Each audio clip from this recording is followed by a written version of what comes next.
They didn't take sides and join in. Who won? Yeah, true. That could have been worse. A whole that total party kill or something. Hello, everyone. Fragments. This is the Fragments. It's a D&D campaign to play with my friends. These are my friends. We'll give you a recap then. Yeah, do. So, Killian was in his bed below decks, taken ill. Yeah. He had a nap. Tossing and turning. Yes. And feeling most peculiar. Yes, and I was. when they checked on him at the very end of the... Do you guys not care? Only the end. He was ill and they let him sleep, and then the dreams got progressively worse, and he uttered the words, "They're coming through, they're coming through." And that was the last thing that the communication that he had given the party during that whole episode. Now, during that time aboard the ship, while he was unwell, the shift changed, and Greg Strongfist had mentioned that there was something peculiar. Oh, no, it wasn't Grench. It was Runist Heap. And Runist had mentioned that some of the supplies seemed to be going missing. Right. So they questioned the Eppin family and found the direwolf. And the direwolf. Tried to get some answers from the direwolf, but he just said he's well fed, basically. Yeah, he's eating the captain. Yeah, and they questioned the family, and they found underneath one of their pillows one of the symbols, the toothed Moor symbols on a chain. They interrogated them to the point to find out that it had been pickpocketed from within the town that you were just at, Lindegress, and you found out who it was from as well. It was from Lou or Serial. Who was it from? You remember? That I can't remember his name. Yeah, I think it was the guy from the guild. Hune Blotsworth. Oh, Blotsworth. Yeah. Yeah. So you then Flick's Pedigree, who was at the top of the mast, taking over Serial's role while they were searching the deck, spotted something off under the water, travelling towards the boat again, and they panicked, thinking it was another plesiosaur. It turned out it wasn't another plesiosaur. It was worse. It was a small submarine filled with tiny dragon people known as kobolds, who then invaded the deck, and Dante proceeded to shoot Jackson. With an arrow. It was a really bad shot that night. Yeah, I didn't do anything well apart from the interrogation, which is the only thing apparently I can do. And then Serial saved Jackson, I believe, and then Jackson then charged out trying to kill the kobolds and just ran straight past them. Everybody had appalling rolls, and eventually they managed to hammer these small dragons into the deck and harvest bits of their body. And look over the side and discover that they travelled in a small yellow submarine, which is now canon, apparently. It is a yellow submarine. It's a goldy colour. Dante climbed inside, found a few interesting items, a bit of gold, but not much else. But it's very small, very cramped, because kobolds are very small creatures.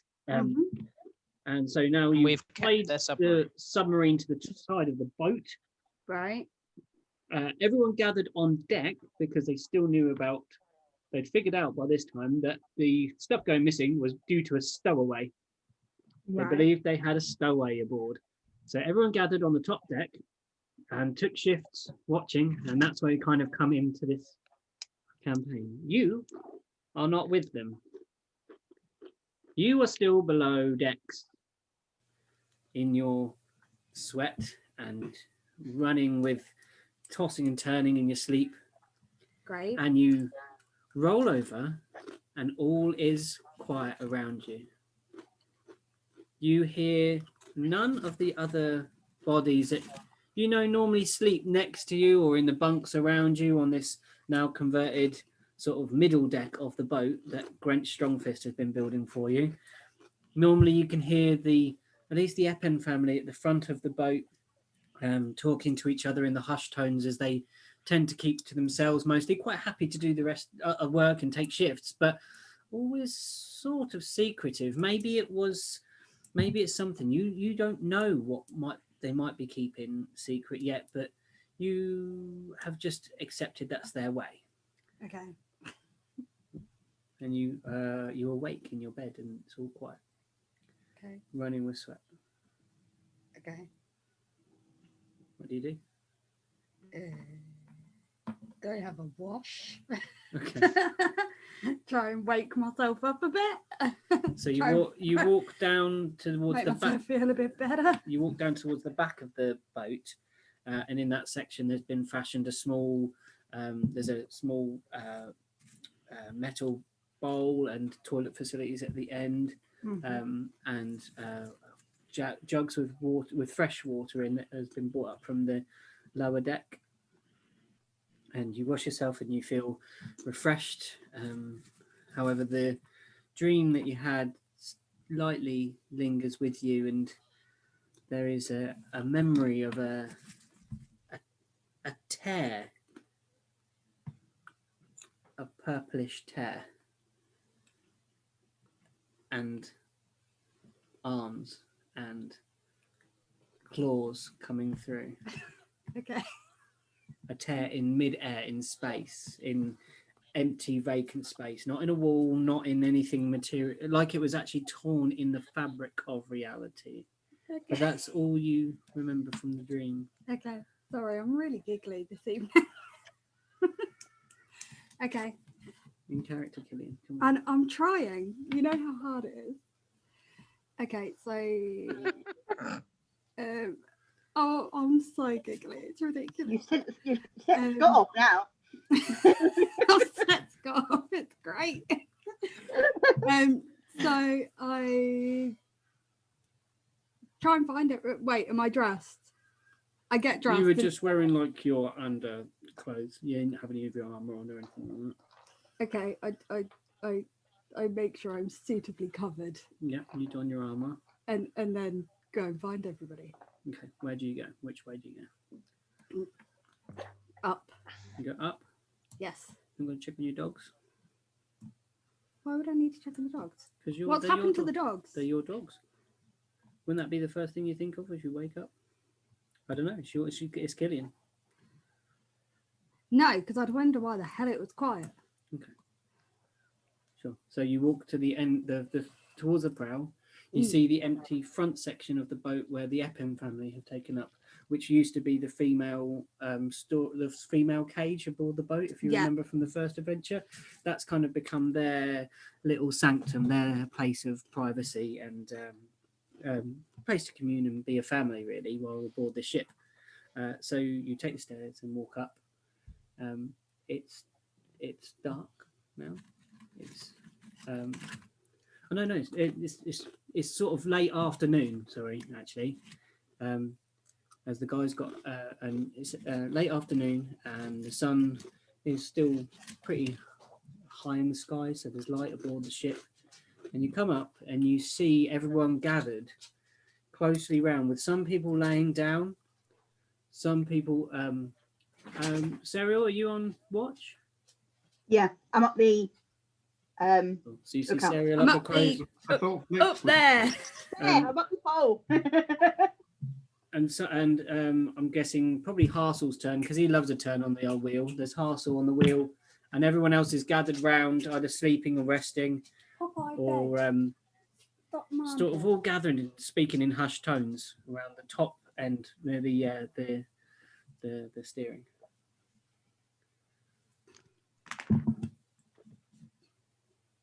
Oh, is it still me? Yeah, Oh. seeing what you do. Walk up to everybody and just clear my throat. Don't ask me to actually do that because it'll hurt. Ah, boss, you all right? How you doing? Harsel says.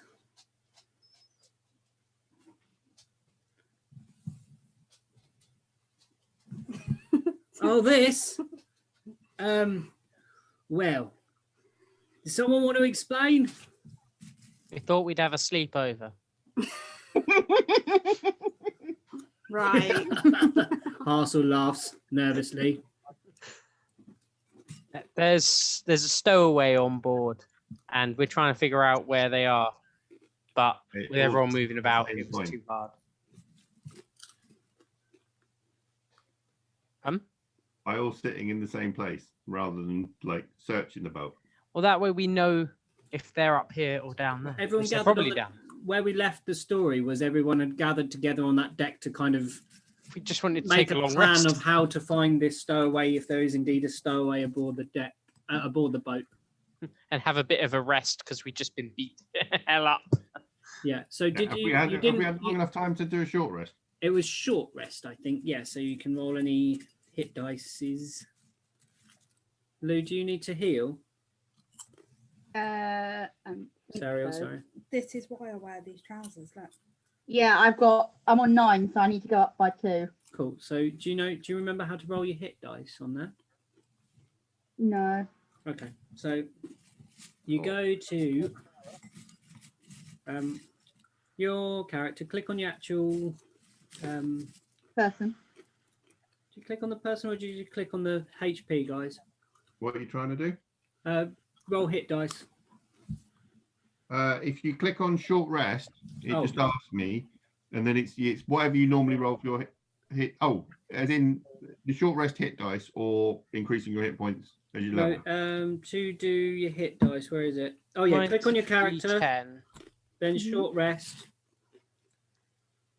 Yeah. and then you can 7. choose how many hit dice you would like to roll, either 1 or well, I think yours will be 2. You see, there's a little 2. tick box. Yeah. It tells you how many and what type of dice you can roll. So, Nice. what's your Hit max? dice. What's your My max? max HP is 11. I'm on Okay, 9. so I just choose 1 dice Oh, I'm back to full health. and then take short rest. So tick one of those boxes, Serial, and take short rest. It'll roll that dice for you and put that many HP back onto your. oh, mine didn't. I had to roll the dice and Yeah, I had to do mine Yeah. separately. It just logged the fact I'd it done logged I one. used one, Oh, but okay. I rolled the dice. I thought that was now working.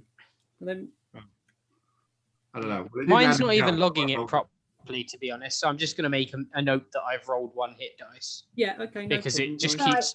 keeps editing it away every time I try.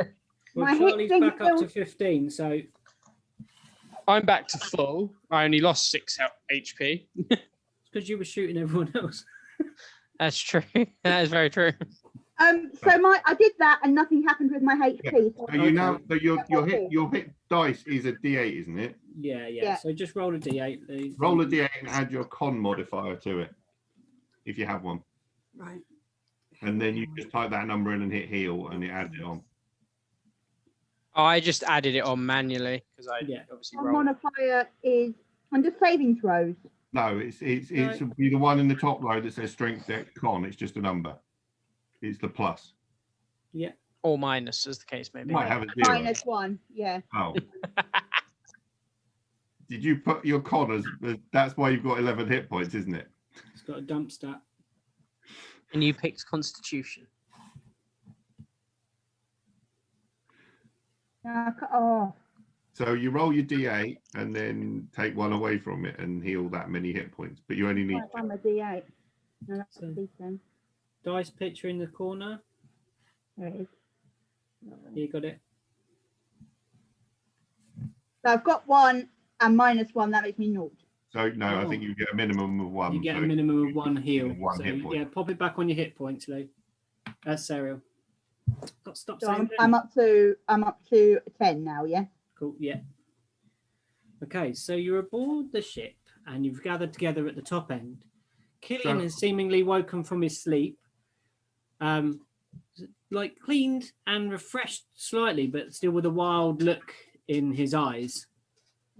How'd you tell if a Dragonborn looks ill? What colour Dragonborn, by the way? It's Black. white. Oh, White. No, white. You are white. Oh, well. Try telling my. well, that's family. how she's now black. So you No. assume. White. Well, you know, if she's got green tinges, and you know, Down or order. he. Hers are not his. Yeah. Well, we'll title that one as not Killian then. So she, so yeah, you see Killian waking up, and if you remember, you heard him shouting out in his sleep. They're coming through. They're coming through. Mhm. Are you So- done, Do- Graves? Right.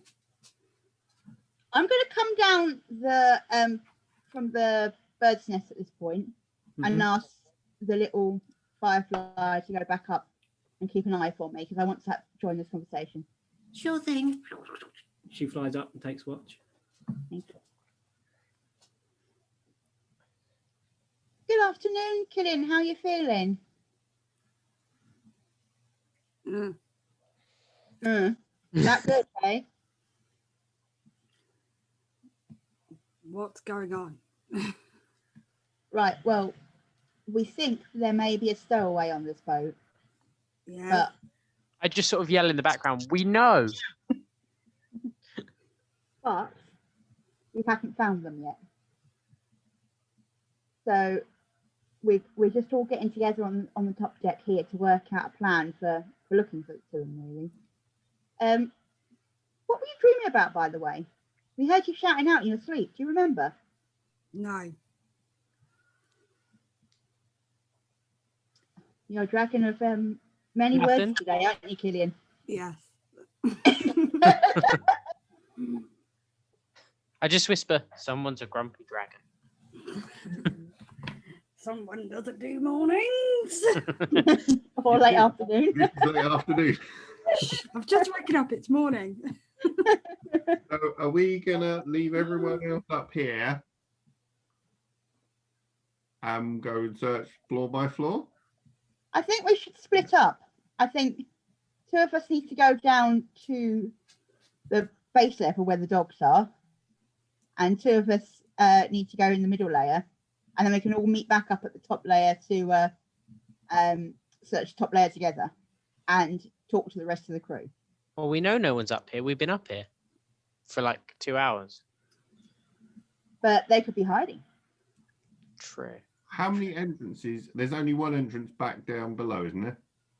Correct. Yeah. I'd put That you someone up know of. here on guard to look down the hole and send 2 or 3 down. And then that would, then you know that only those 3 can come back up. Mm-hmm.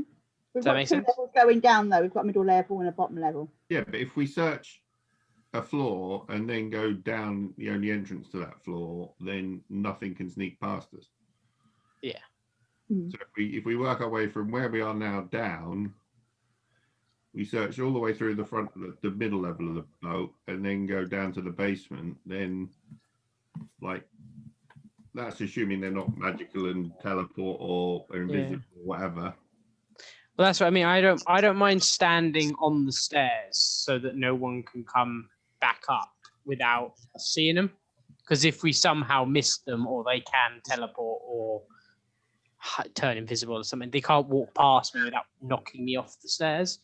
Mm. And then there's the rest of the crew are up the top, so they'd see. What about the ladder from the bottom to the middle? They could go from the bottom to the middle without being. Yeah, but then they still can't get out. So Yeah. you'd still find them when you come back up, won't you? Mm. Okay. Unless they're going to hide in on the middle deck. True. Well, yeah, but if we go from here, we leave like Drench and Tad guarding the door here so they can't get out onto the deck. We go down, search the middle, and then go down again. Mm-hmm. Yeah, you're going to do They're like a not floor middle. by floor search, basically, Yeah. to try and flush your Flush them out. Yeah, I think we can use one of our many minions to do the guarding of the steps. You can come down with us. Dante. Yeah, Out of interest, sounds good.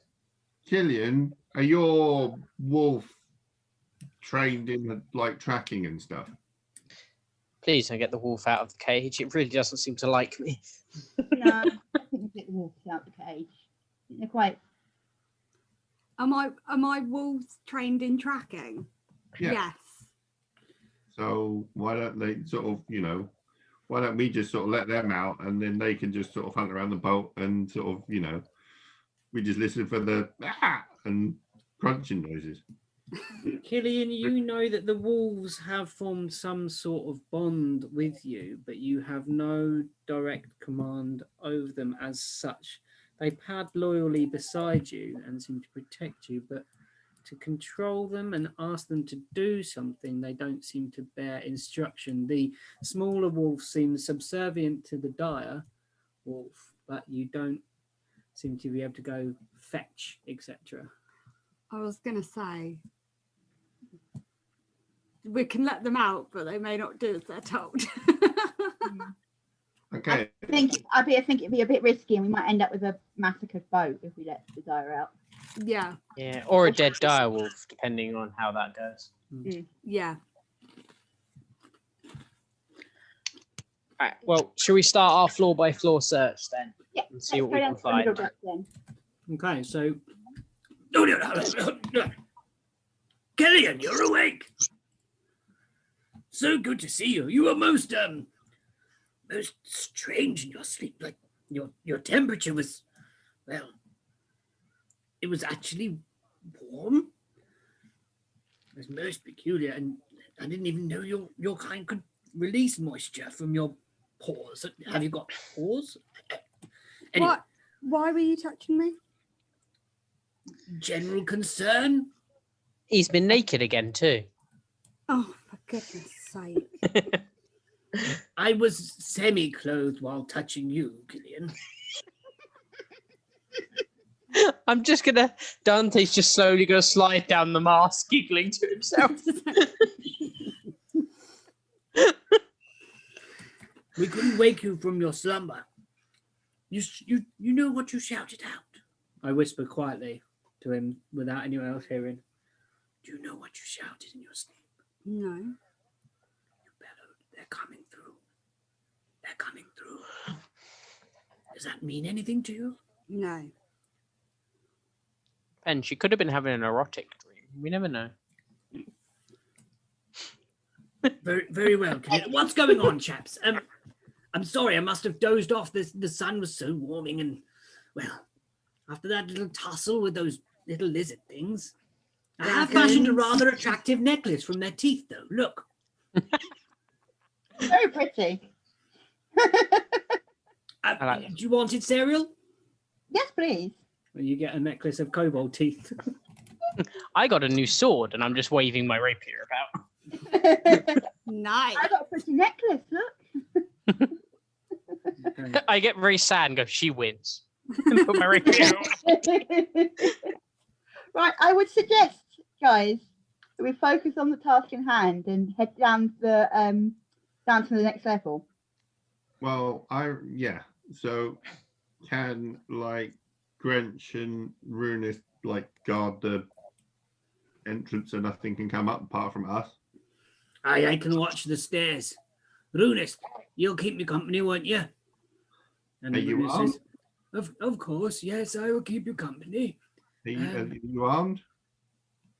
We have these daggers that we scavenged from the people from before the old crew.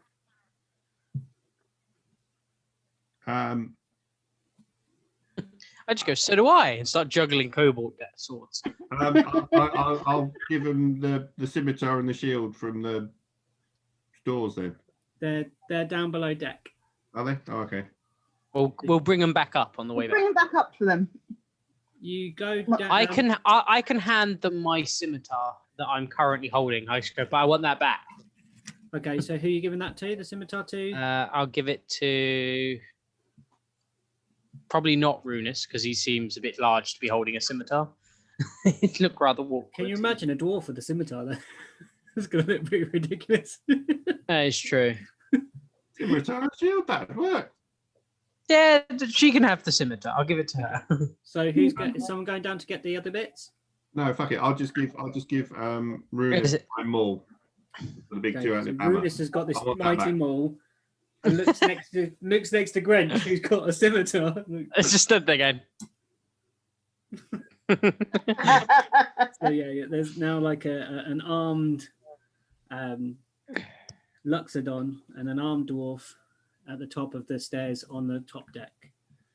Harsel's still steering. Flix is up the top. Mhm. You've got the Eppin family just hanging out at the top there.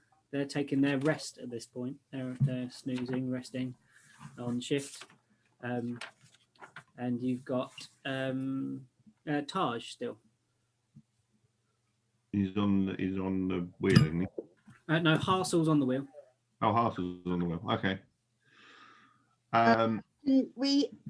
We asked Taj to keep an eye on the Epton family and report back if they start doing anything Okay. Do you want to? suspicious.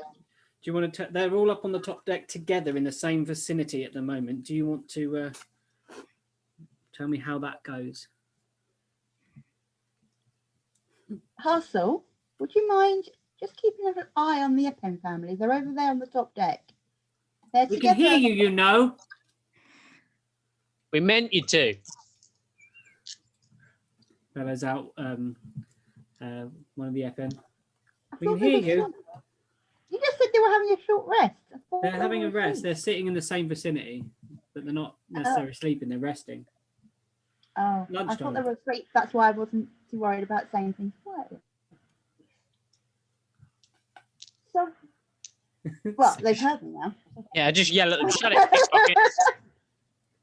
Anyway, let's go. I'm gonna start stomping down the stairs. Okay, so I'm going rapier out downstairs too. Okay, so you're heading down the stairs. So who's going down? Jackson, I am. Dante, Serial, and you. Charles, should I possibly stay? You've got two people here at the top of these stairs. How about myself and Taj wait at the top of the stairs to the next deck down to the bottom deck? We could watch the stairs to the lowest deck. Yeah. You've got two bodies on each. How does that sound? That sounds like a good plan. Sounds Thank you. good. Okay, so he goes over and finds Taj, who's sort of half drearily playing her accordion, and she gets up with a stretch and follows Charles down, and you're now going down the stairs. Make a perception check, Jackson. Oh, that's good. 8. You see nothing out of the ordinary as you come down the stairs. Down the small ladder, sorry. No, stairs on this bit, stairs. Yeah. You turn the corner and you're looking down the to the back of the boat, to the stern of the boat, and there's a central corridor now, and these kind of little sectioned off rooms going back to the sides as you look down the corridor.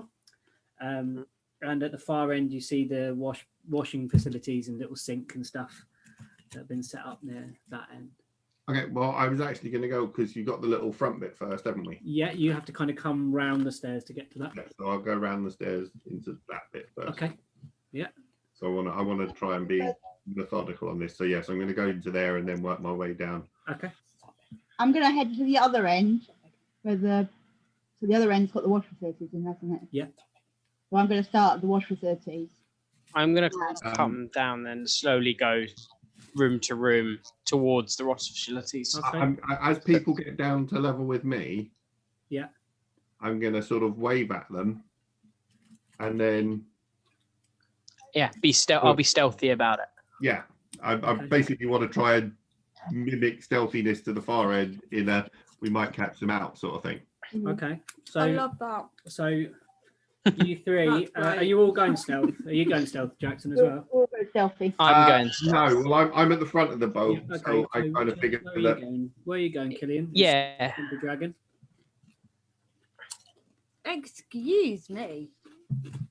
Where are you going, Killian? Come on. Wait, where's everybody else going? Jackson's going I'm to the at front the of the very boat. Front front. of the boat. I'm going to the back of I'll go the boat, but stealthily check each room as I Scott's going go. into the little booth. Dante's going in the little booth. I'm going to the washroom right at the back, straight away. I don't know. Where else is there for me to go? Well, I can't. It's been 2 weeks since I've played this. I can't. Charles remember. just comes down and bumps into you. Sorry, Killian. Rushing down the stairs there, me and Taj was a bit slack. Hello. What are you doing? Shh. Oh. Oh, I'm not too sure where I can go because I can't remember the map of the boat very well. This is I've just started sketching it here. So that's the. Sorry, it's been So so. when you come down the stairs. I was saying you had one of the boat, didn't you? yeah, you did I have do, one but of us. Typically today I decided not to set up the camera to look at it, didn't I? So when you come down the stairs on the top deck, there's a set of stairs that turns around. This now is all divided into little sleeping quarters.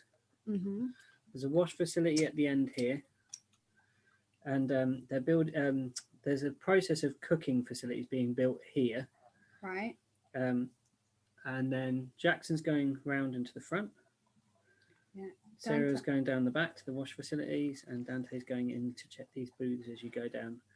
Okay. Can I just walk threateningly down the middle? Can I just walk menacingly down the middle? Okay, so Because if everywhere else is covered, yeah, why not? okay, so Area isn't covered, is go to the it? front. So I want What Sarah. There. What did Sarah say? Sorry, The Sarah. Go again. kitchen area isn't covered. Sorry, say The again. new kitchen area that's being built isn't covered.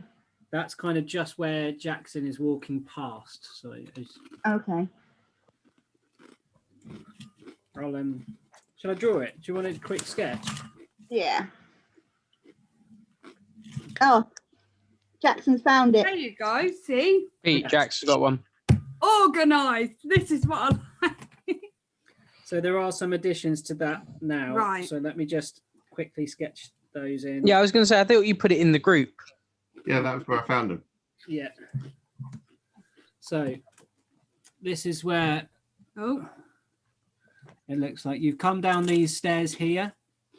Mm, This is the front of the boat. yeah. As you walk down to the back, you've got these little kind of sleeping compartments with beds in here. Mhm. The wash facilities are at the back here, and this little bit here is where the cooking area is being constructed. Where's the like port down, the hole down, or the ladder down, or whatever it is? That is literally below these stairs. So you kind of come down the stairs, round and back underneath, and that drops down Okay. to the deck below. Cool. Okay, so Serial and Dante, Mhm. do Go me stealth a then. stealth roll, please. What? A stealth check, please. 19. Sorry? 19. 19. Okay, yeah, you are stealthed. I can't find anything today. I do love a +5 in stealth. Yeah. Always handy. 16. 16. Mhm. Okay. Yeah, you both kind of you kind of stealthily sneak down the boat. But then Killian marches up behind you. Make an intimidation check for me, Killian. As noisily as as dragonly possible. I think 7. You are not very scary at all. So She skips a little bit. I rolled a 2, and my intimidation's +5. you walk along and you get some of you look down and your feet are slightly tangled in something, and you realize that you have part of Charles' underclothes wrapped around your foot as you're going down the boat.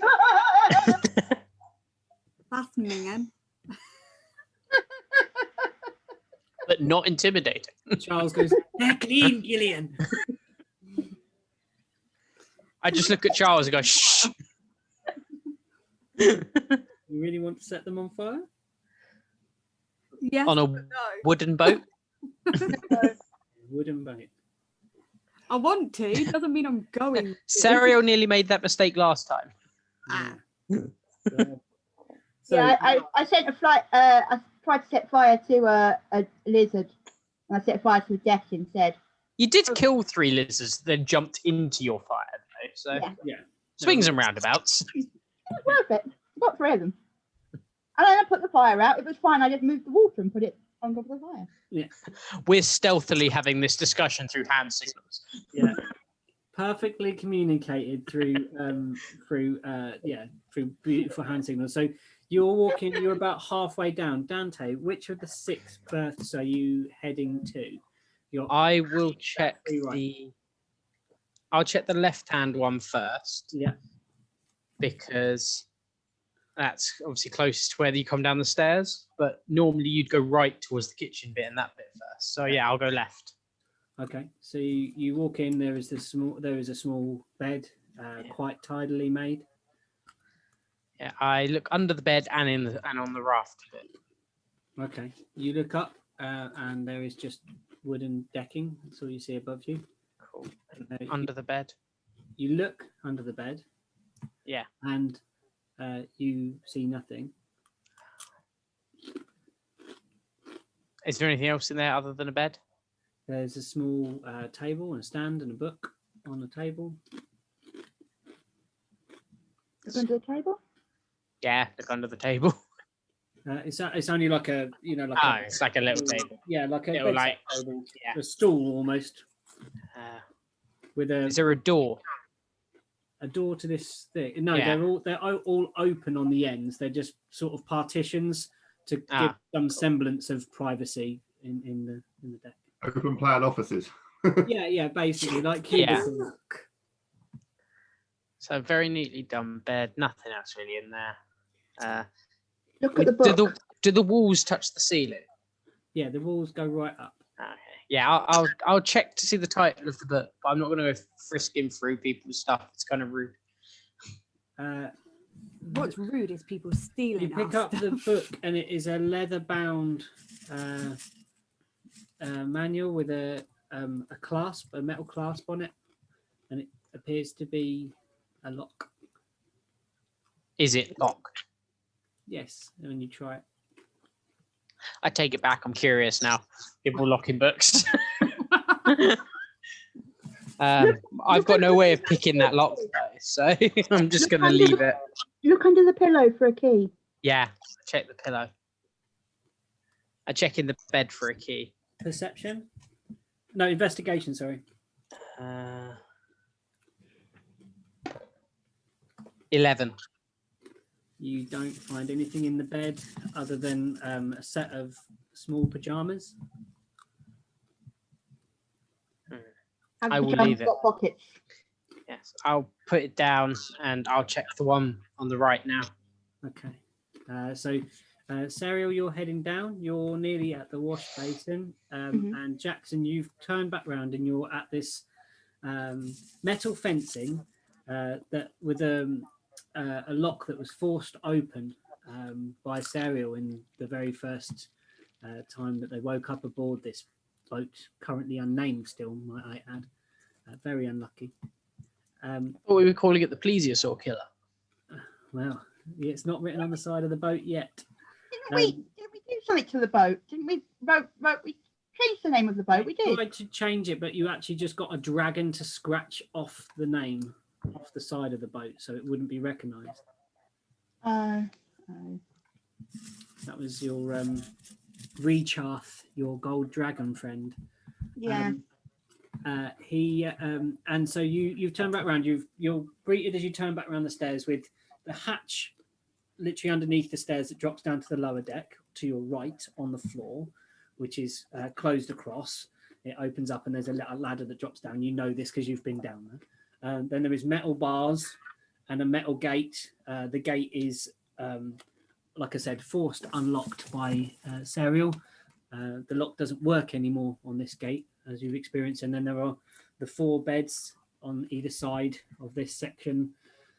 A small latrine type thing in front of you at the very, very prow of the boat that they share. And then these 4 beds in the space. Okay. I can't see anything in there. So what I'm actually going to do is sort of kneel down next to the hatch down lift it sort of, half inch, and just sort of listen down there and see if I can hear anything down there before we, they're searching the boat there. I want to hear if anything's below us. Okay, cool. So roll for a perception then from the deck above, basically, just with your ear to this space. Yeah. 9. I'm getting slightly better. It was 8 last time, wasn't it? You hear a padding and a sniffing, and possibly the sounds of eating, but you assume that that's the dogs. Okay. I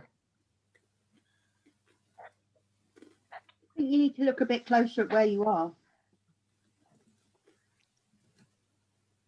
In character, where are they? you're at the other end of the boat, trying to be stealthy. You need to look at the other end of the boat. Okay, so Cyril, you reach the far end, absolutely like hugging the shadows and the darkness, and you come to the end, and it's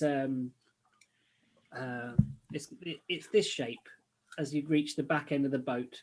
Mhm. In the kind of point of the end of the boat, the stern, there is a small wash basin. There's water over it. It's been splashed. There's water out of the jug. The soap pushed aside and recently wetted. And to the side there is like some hooks and storage area kind of bits, and some and a chest on the ground that has been used for food storage previously. Right, I want to investigate the storage to the left of me. Please. Okay, make a Investigation? make a wisdom check.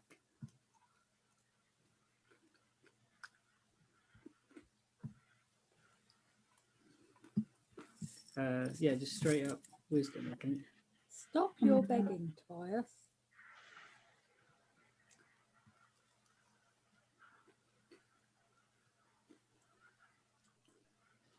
I'm in the wrong bit. I'm not eating all the snacks. 21. 21. Nice. Woo! Nice, yeah, real nice. Someone's wise today. Yeah, so you know that this is the space where people have been storing things that they've recovered that they didn't want to carry about their person because it was either too heavy or too cumbersome. You also notice that you remember that Jackson had previously stored some things down here. Those things aren't there. What did you previously store down there? A shield and a type of sword, short sword. A scimitar. There's my other scimitar. Yeah, it was a scimitar, the shield, and the breastplate. Yeah. And now 100 The gold. breastplate is still there. The shield and the scimitar are not.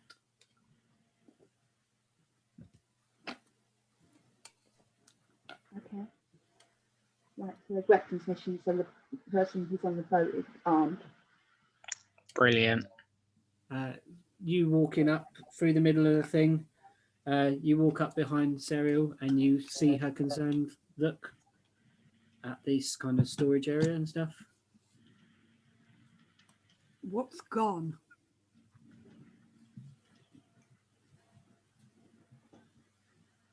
Look,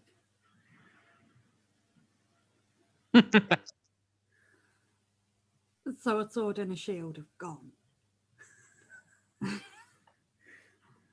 I hear her loudly say that and just sort of poke my head out the roots. I was trying so hard to be stealthy. Killian is male, by the way, so Yeah. Sorry, poke his head out. Poke my head out. Look at him.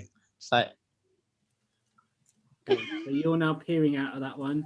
Jackson, you're listening to this trapdoor. back to Dante. Well, I've searched the one on the left, so now I'm gonna make sure there's nothing between the stairs and that room, just by looking out. Yeah, you don't see anything. Cool. And then I'm gonna check the one on the right, so the one directly behind me. Okay, so you walk into this one, and immediately you smell a strong odor of body, sweat, and Is that my room? grease, and yeah, it just smells more than the other compartment. There's a noticeable difference as you cross the hall towards this, and the bedclothes are kind of crunched up, all moved around. Yeah, not very Not neat. Not neat. Other than the bed, what's in this one? Is it the same, just the bed and the bedside table? There's a bed, a bedside table. There is make a perception check. Perception. Oh, that was me. 5. You find no other things Sorry, of it was that interest in loud this room. cackle before he's dead. What is with your rolls, guys? Come on. My perception is +4. So yeah, you find no other things apart from a sweaty bed sheet My perception is +4. as you're standing in the doorway. So we got a 5. I got 1. 1. Although what you could do is, But you got a natural 1. Yeah. Oh, okay. No, you didn't tell me that. That was sneaky. So He did say he got a 5. I did say my perception is +4, and I got 5. make a con check for me. It's like asking A con save then. 6. Okay. So as you go into the room, you lift the bed sheet, and a stronger waft of this smell reaches your nostrils. It is hard work smell. This is real deep sweat. Oh no. And you clap your hand to your mouth, and you vomit, and you feel most unwell. You've got like sick in your mouth. You're trying to hold it in because you're trying to be stealthy and not make it belch. You just held it in your face. Just Like you're like. So now you've got both hands to your mouth. You got at least one hand to your mouth. Yeah, I've got one hand. I'm holding a rapier in the other hand. Okay. Just gonna sort of wipe it on the really smelly beds. You vomit inside the bed. Okay. So you let the vomit out of your mouth. It runs through your fingers onto this bedspread, and then you kind of wipe your hand in it on the bedspread. But then you're not quite sure if you've made your hand smell any better or worse because of the smell of the bedspread. True. Now you have a vomit and sweat smelling hand. Lovely. Lovely. Okay, back to Jackson. What are you up to? So I've also got a kitchen area here. Sorry? I've got the kitchen area here as well, yeah? The kitchen area, as you've got your ear to the ground, would be kind of to your left. Okay, well, Still in construction. Is that where the food stores are? The food stores are down where Serial is. Okay. Well, I'll have a poke around and just have a look, in whatever he's built, if there are cupboards and things, I'll just open them up. Yeah. Have a little poke around in there. So the unit in front of you consists of a sort of flat top with metal plate, with metal pits in it, like metal bowls that would be filled with hot coal, with a cross across the top made of iron, of a strong metal that wouldn't be heat damaged. One side is nearly complete. The other side is hollow. So it's just the outer box of this unit, and the front of it does have some sort of storage and stuff underneath. Yeah, so I'll have a look. Okay. Yeah. You open up the cupboard on both sides at once, or just one then the other, or? I'm not massively worried because none of us have had our throats slit in the middle of the night, so I'm going to open both. Okay, so you open both cupboards and you see a selection of pots and pans and things that have been scavenged from Mindergrass. Okay. The shelves are pretty rammed. Doesn't look like there'd be room. No space you could hide in there behind it, you know. It's quite dark. You couldn't tell from behind. You don't think there's a depth there.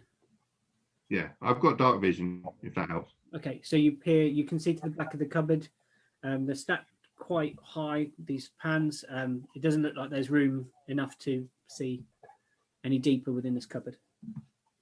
Okay. I'm going to look and see how everyone else is getting on. So I'll look down the boat.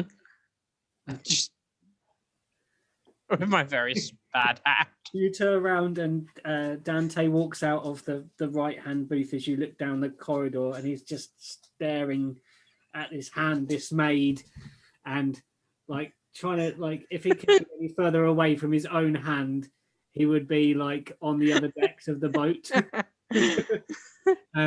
You see me looking at my sword and my hand, going, "Do I?" No, that's impossible. Do a Skywalker on it. So you see that Serial is in the end part of the stern of the boat, with Killian sort of standing overshadowing her, but you see her slight form in front. Okay. Can I go signaling to you?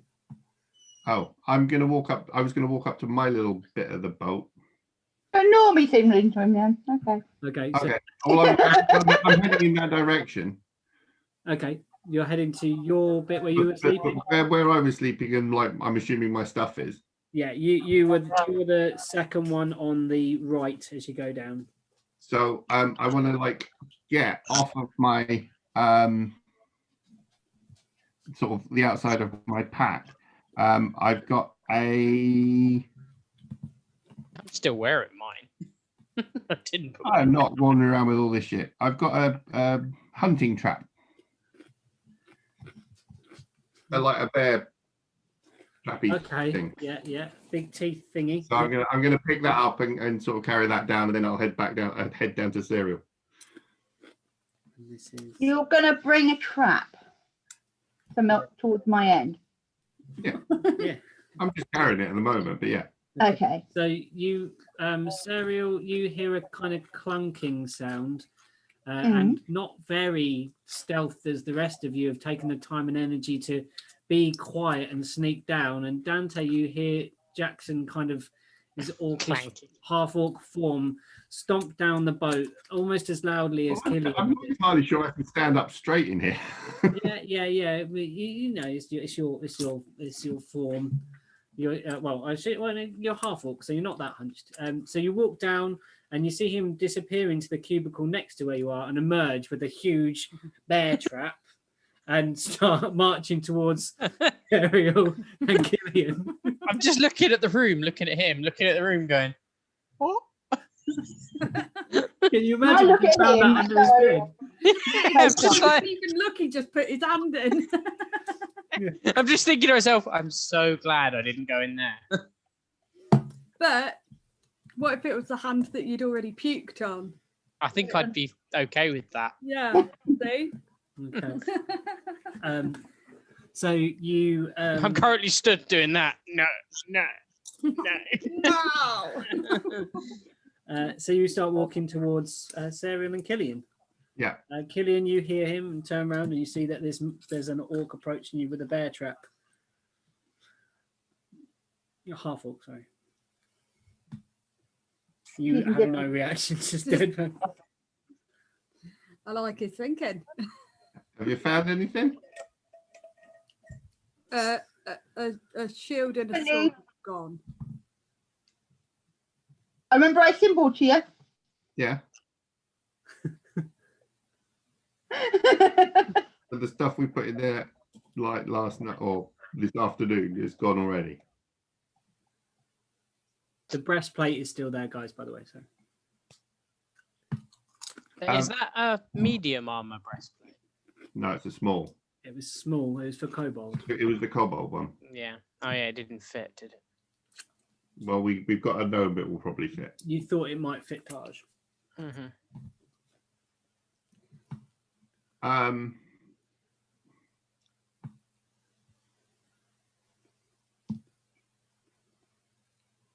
Okay. And the food store's down here somewhere? The food, the weapon storage is to the left. Some of the food storage is to the right. The food that you're going to be immediately using for the next sort of meals.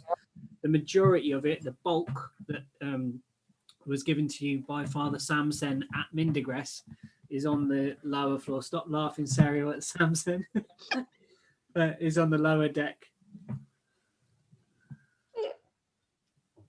In crates and sacks and things, and that's where Runist had indicated that the food was missing from.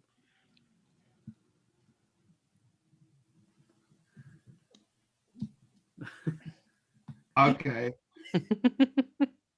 So whatever it is armed. I'm just staring at him, going like, but holding that hand all the way over there. So face palming, but making sure that hand comes nowhere near me. I am indicating to Killian that I would like him to help me look around this area. I was. Did you not see? I saw you looking, yeah. Okay, make I'm just explaining to the rest of the group in case you didn't get my investigation mind. check. Investigation, right. Stop manhandling my dice. Sorry, DM. Both of us. Pressing your dice with DM touch. I know. Just use the DM dice. Can't be any worse than my dice. 14. So you Did you look say at, investigation? yeah. 14. You look around and you find sort of a selection of ingredients that would be used for a meal, like an onion and some root vegetables and stuff that you think Runist might have been putting up here ready for the next set of meals. There are a few cooking utensils that haven't been put into the new bit that is being built by Grench. 21. Wow. Okay, cool. So you look around and you look to the place where Jackson has indicated that he stored the implements.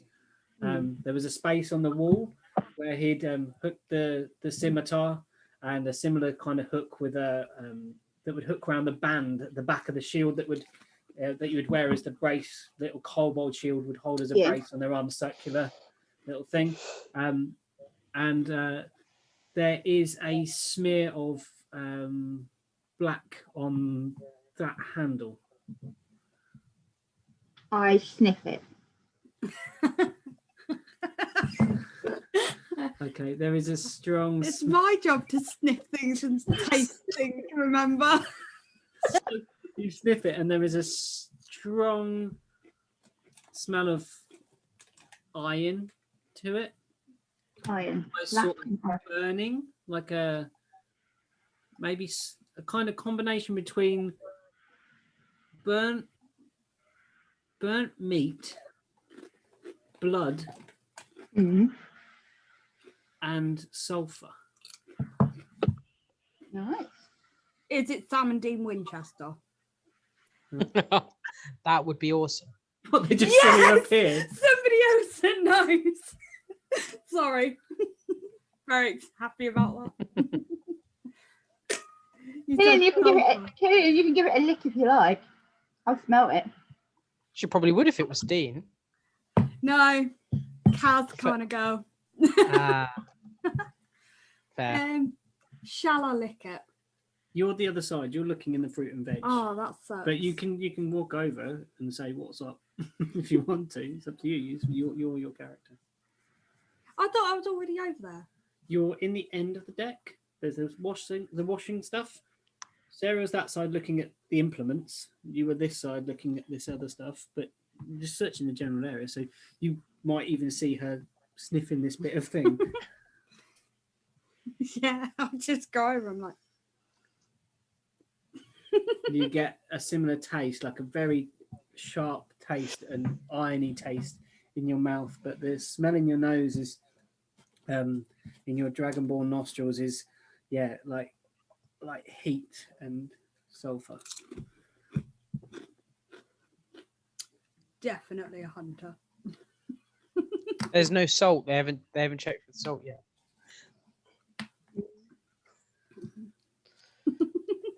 Do you want to go back and look at see if there's any missing? Do you want to see if there's any missing Any missing food? food? Yeah. In the section where you are now. Yeah. Okay. You don't immediately know because Killian hasn't been preparing the meals. Ruinous would has have been been shipping the stuff up from down below. Yeah. So we'll know In what. this section, you wouldn't know if there was more or less than he'd planned to cook for the meal. Okay. Right. So, Jackson, you've got your trap. Dante, let's go back to Dante. So, you've got your hand covered in sick and it smells. You come out, you've seen the bear, Jackson with the bear trap, and you can't see what Sarah was doing, but you see Sarah walk to the left of the boat in the end section, and you see Killian follow. I'm going to check the room opposite Jax's Okay, yeah. because I'm kind of scared to go in there because he just brought a giant bear trap out of it. Okay. So you walk into this little section, Mhm. and the bed is pristine, very tidy. Which one was my room? You have been sharing. With Jax, I'm assuming. No, you actually had you were in the end room where you woke with Killian. Oh, fair. It's the far one on the next one down on that side. Fair. Well, Cool. I didn't know I was sharing a room. You didn't? No, you didn't. Sorry, I haven't been in there, so. Only after coming out of the ice, basically, while you guys were watching the boat. Ah, Yeah. So I'm going to check this room, see if there's anything in it. Immaculate, really, really pristine and tidy in this room. I'm going to check under the bed. Are you looking under? Apart from under the bed, What's under the bed? you see a tangle of cloth. I'm going to poke it with my rapier. You poke it and you hear your rapier reach under the bed and dunk into the partition. What? So it goes just clean through the cloth? It doesn't go through the cloth. The cloth is kind of caught on the end of it, and you push it and push it and push it, and you feel your sword reach to the far side. I'm going to pull the cloth out. I'm going to pull it back with them. Pull the cloth back with it and have a Pull look it back, and you realise it's Charles's undergarments.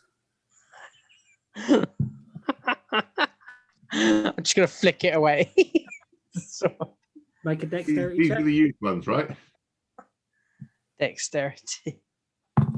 Yeah, but I've already stood in the clean ones, so 12. 12. They're stuck on your sword for a minute. They spin around, they slide up to your hand. Now your other hand has had Charles' pants on. You eventually work out to get them off and their pants fall to the floor. I'm just staring at my hands like, for God's sake. Is there nothing else in this one then? Investigation, and do a proper investigation roll for me. Yeah. All right. That's Mother. 8. No. So I don't see anything. Look at Jackson's face trying to keep straight. Dante's rolls. It's like, no. No, it's not just Dante's rolls. I think it's all of them. Yeah.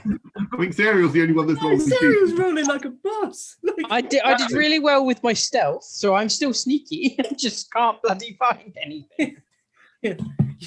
You're one of those people that thinks if you shut your eyes, other people can't see you. Nothing in this room. So we're going to go back round to Jackson probably. Okay. Are we going to move back? Because I think we've now checked this floor. Well, the 2 end rooms haven't been checked yet because I haven't got there yet. You know that, Killian, you know that you woke in the one here. How's bad? This is where, so the one just beside where Dante is right now. Mm-hmm. Terrified of some underpants. Yeah. Right. So that was where you woke. Is it my go? No, it's Jackson's go. Okay. Jackson's walked up to you guys and said, "Are you saying that, Jackson? Sorry." Yeah. So have we checked this floor? We done here? Just going to pop my head out and just point at the room next to me and the room opposite it. And then just go. Okay. I'll go to the first room he poked in and poke my head in there. Okay, so Look around under the you bed. look in and you see, you know that this is the room where Killian was sleeping. Okay. And the bedclothes are sodden. And you have what? Smell of dragon sweat. Ice. And there's a chill to the room. The sweat is the liquid is cold, really, really cold. In the sheets. And the room opposite, Serial, you know, is your room where you've been mostly resting. I'm just going to have a look under the bed and see, you know, I'm not that. I'm pretty sure. What Look, have you hidden we're under good the with bed? I dread to think what you've thought of. No, it's your bed. It's your bed. What have you hidden under your bed?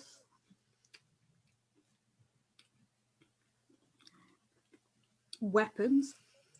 What of your weapons that you have hidden under there? My oh, I don't know if it's on this one. One sec. I was gonna say something, and I was like, "Is it this one or not?" Okay, and Serial, and what about the other room, guys? While that's been happening, so you're looking around, Jackson, and about to peer under the bed. Scott and Serial and Dante. Since I'm scared of Charles's underpants, I'm going to go and check the other room because this room scared me. Okay. So you walk over there, and Serial, you see him approaching your room, and you welcome him in. No, my weapons aren't under there. I thought it was my other ones, but it's not. Cool. But there are, like, you know, my little bit. Some accoutrement, water skins, etc. Yeah. Okay. Yeah, you just find that underneath, Jackson. And a Kind of crowbar. what's in And a crowbar, apparently. Okay. And then is there, I want sort of a scrap of material. So maybe a towel or sort of a sort of a bed sheet or something. Yeah, you know that there would be one of those in the cupboard underneath the wash basin. Yeah. Like towels. And then when everyone's out of the little wash basin room, I want to set the trap up and then sort of just pile on a bit of linens and stuff. So like anyone that goes in or out of that room is going to step on that. And as I do it, I'm just going to point before I cover it up. So these guys know that that is there. I'm going to quickly, vigorously shake my head, run over and wash the hell out of my hands. It's like, wait! I'm assuming it takes a bit of time to set up. Roll a percentile dice. Oh, God. Yeah. 80. 80. What are we rolling? No, just Dante. So you get that percentage of the smell out of your hand. Thank So God. You It's still a bit got- whiffy, but every now and then, you're not like as you go to like itch your ear or to look at something, you'll just Go and you, scratch you your know you nose, haven't you're like, quite oh. got rid of all of it yet. So Jackson sets the trap, points to you guys. There's now like a pile of linens covering this trap. How big is the trap, Jackson? It's quite big. Quite big. It is.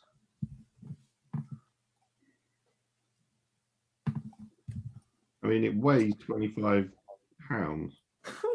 I'm going to go with it's a proper bear trap. It's the bear trap. Head size then, yeah? Okay, So it's about this. yeah.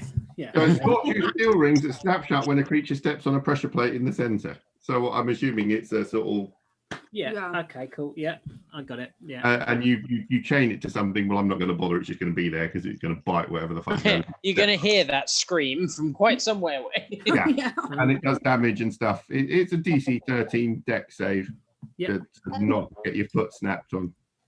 Can I Okay. make a suggestion that one of us goes up and tells the rest of the crew before somebody comes down to get supplies?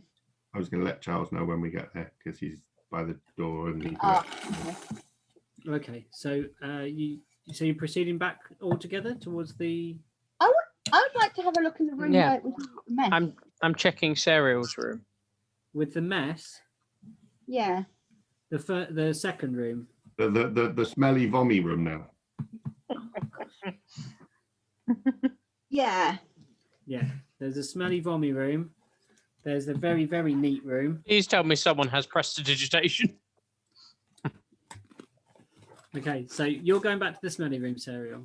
hmm And you're looking in Serial's room, Dante, yeah? Okay, so investigations, both of you. 13.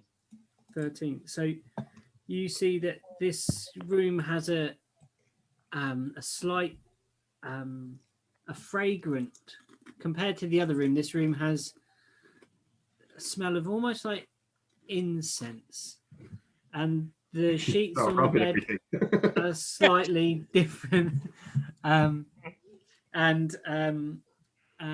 There is a feeling of calm in this space. It's like a little sanctuary almost inside there. The high elf has somehow, just with her very presence, imbued this small ramshackle room with. And you see the sort of normal stuff and in there, and some sort of light clothing for sleeping in. And that's about it in that space. I'm just going to quickly check under the bed to make sure there's nothing stabby.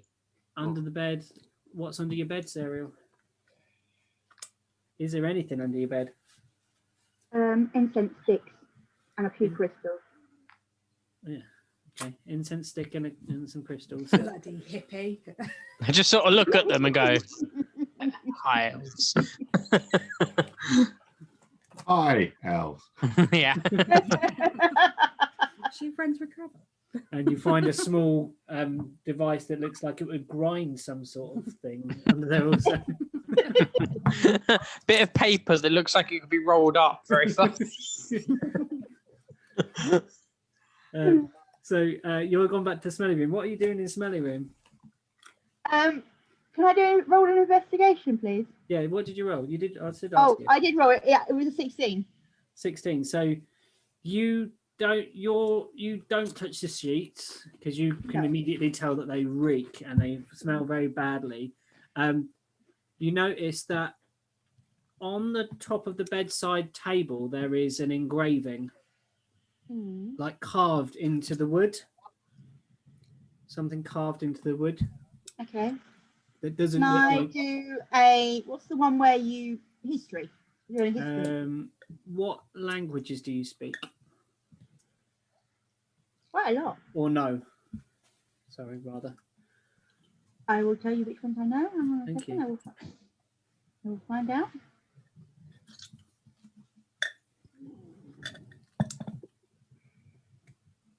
I really should have. Somebody remind me where it is. I can't remember it. Press the So- waffle, you'll see it. It literally, if you click the waffle thing, it's on the languages one. I love Yeah. how that's become the waffle. That's what they call it in, like, when you're doing IT stuff with any IT tech support, they call it the waffle. Seriously? Yeah, they call it the waffle. Wow. Honestly, with our IT I- boys. I've never heard. Sorry, but I've No, I've never heard it called the being waffle either. No, I thought it was just a DD thing. Yeah. I always thought it was a gear. Yeah. I speak Common, Draconic, Druid, Elvish, and Sylvan. Sylvan. Sylvan. If you need a translator, I speak a fair few. You don't know what this says. Okay. Can I convince Dante to come and join me? Yeah. Just In the smelly room. Yeah, I just stand at the doorway and just say, show me. I speak Celestial, Common, Dwarvish, Elvish, Infernal, and Orcish. You recognise the hard, dark scratchings in this to be dwarvish. What does it say? It appears to be a small piece of prose. In darker minds our home, we wander land, never alone. For deep within the earth lie rock and stone. Is this what's her name's room? I've forgotten her name. Greta. Pardon? Is it Greta? Fist. Grench, is that who you're thinking of? Yeah. Yeah. Is this Grinch's room? You make the connection with the smell, the dwarvish, and you know that this is Grench's room. But you Feel bad didn't. for when she tries to You're slightly surprised by this gruff, very practical female dwarf's nature to discover that there is some sort of Yeah, lyrical, elegant side her. Yeah, prose elegant to her. prose to her. Yeah. I'm not impressed by her bed sheets though. And she's not going to be when she tries to sleep. Okay. I'm gonna have a. Did you read that to the rest? Do you read that to Sarah? Yes, I tell Serial what it says. Okay. I'm looking very approvingly at it, and then I relay it to Serial. Okay. I'm gonna look around the rest of the room, including behind the door. I back away There's no from the room. doors to this room. They're Oh, just yeah. sort of partitions, like Jackson said, open plan office type thing. but- After having read it, I back out of the room very quickly. I would like to head up to the front of the boat and see Charles and Runist. No, it's not Runist. It's Taj. Taj. Taj. Yeah. So did you find anything? No, but the scimitar and the shield that we put in the stores down there have gone missing. So whatever it is now armed. Similarly, can you let everyone know upstairs not to go into the storeroom at the back until I tell them it's safe? Taj, can you remember to go and do that? I mean, you've been awfully, I don't know, distracted and rather dozy, if I may say, I've met many gnomes and you are most distracted and not very highly focused. Do you think you can manage to go upstairs and warn everyone that there is what did you say it was? Not to go into the storage area at the back of the middle level until I tell them it's safe. Okay. Taj, you got that? Yeah, I I will suppose. let them know that it's armed too. Sorry, Got a second. trap- It's armed. The whatever we're looking for on the boat, as unless someone else has stolen the scimitar and the shield from the stores, it's probably what we're looking for. Okay, so Taj trudges her way reluctantly upstairs, and she hasn't packed away her accordion properly, so as she walks in, you hear this Doppler effect on an accordion walking up some stairs. Okay. And then I'm ready. I'm going to pull out a hand axe because whatever it is now armed. And that may be why it didn't slit our throats, is because it didn't have anything sharp to slit our throats with. It So does now. It does now. So I'm now going to wait at the hatch ready to go down. And I'm going to have an axe in hand Okay. ready. What are the rest of you doing? Killian, Um, you've not done very much for a minute. What are you up to? You've seen these guys set a bear trap. You've seen Sarah go into Grinch's room. Yeah. Now, Taj has gone upstairs, and Charles is standing at the stairs, looking at you concerned. Yeah. What's Jackson doing and Dante doing? Jackson's standing at the top of the hatch that leads to the bottom of the deck with an axe. I'm just gonna sort of mosey on over with my sword out. Okay, Dante walks to the hatch. Sarah? I'm going to go that way towards the hatch as well. So you walk over, and you've got the hatch on the floor. Everyone's gathered around this hatch, and then you've got the sort of prow of the boat section, the almost sort of rounded off triangle section where the Epen family have been Did we sleeping. check the Eppen family's room? Yeah. You stood at the doorway, Jackson. Yeah. I might go and have a look. Well, I go over to the hatch then and draw.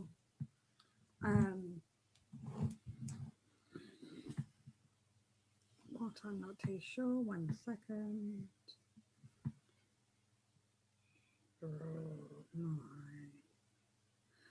Oh, there's that one. Quarterstaff. Quarterstaff, that's new weapons. Go back. Yeah, my quarterstaff. So you're braced there with your quarterstaff, and Dante's going into the room. So you've got 4 beds in that space. The one on the far right was the one that you, not the far right, the closest right was the one that was turfed. So we discovered the pendant. And we found the pendant. Yeah. I'm gonna look, so sort of drop to the floor and look under all 4 beds at once, that with like a scan. These beds are on the floor. These are the original Okay. beds that they had before, which were basically like piles of hay and matting just laid on them. They've not been upgraded a bit from when they were the slaves' quarters, but it looks like Grench hasn't got into this place to upgrade it yet. Fair. I'm just gonna have a look up to see if there's anything like any rafters or anything that someone could be hiding in. There are beams going across, but you don't see anything. Anything else in the room other than the beds? There's the little latrine in the far end of the room. I'm not gonna look in that. Stereo played with that in the first episode. Oh God. Yeah, so it seems clear. So I'm just gonna come back out and nod and just go all clear. Okay. I said I looked in there.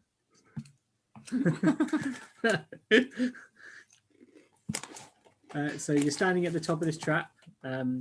Charles looking expectantly at you. What's next then? Well, One of us has to drop down. How big a drop was it? The drop is probably, if you were to drop, it's about 10 feet maybe. The ladder. So when you're down there, the roof is, a couple of feet above your head, Jackson. So maybe a foot. Maybe a foot above your head, a couple of feet. So it's something that if you held the edge of it, you could lower yourself down and drop without using the ladder. Yeah. Yeah, with no trouble. Yeah. All right, I will open up. Okay. And sort of lower myself down into it. You lower yourself down. I quickly follow because I don't want him hurting the dogs. You drop down, and with your dark vision, you see the dogs in the cage, and one of them's gnawing something, and the other one, the direwolf, turns its head towards you, Jackson. Okay. I'm gonna drop down after him as well. Okay, Sarah. We need someone. Is there anywhere else on that middle deck that we haven't explored? You've done the far end. You've checked the kitchen section. You've checked the front section. You pretty much have covered all the spaces that you think someone could hide. So I'm gonna head down with them then. Okay. So how accurate is that one? That is pretty much spot on. You've come down in that. Where we come down, there's a pile of stuff onto the side the other way. There's some barrels, and then there's some boxes at the other end. And the boxes are in tatters, though. Yeah, the boxes have all been pulled apart and are in pieces. There's hammers and nails and things like that at that far end, as that's been where Grench has been pulling stuff apart, ready to construct some sort of raft. Or something like that within this space. Everyone go and roll a perception for me. Oh, perception. 7. No, okay. 18. I got an 18. Okay. What did you get? I got 15. Okay. I'm doing really well tonight, guys. So, Dante, you see when you look. Have you got dark vision?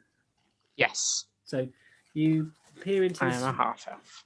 you peer into this space, and you see that the dogs are eating. They have food near them. Now, when you left this space, They didn't.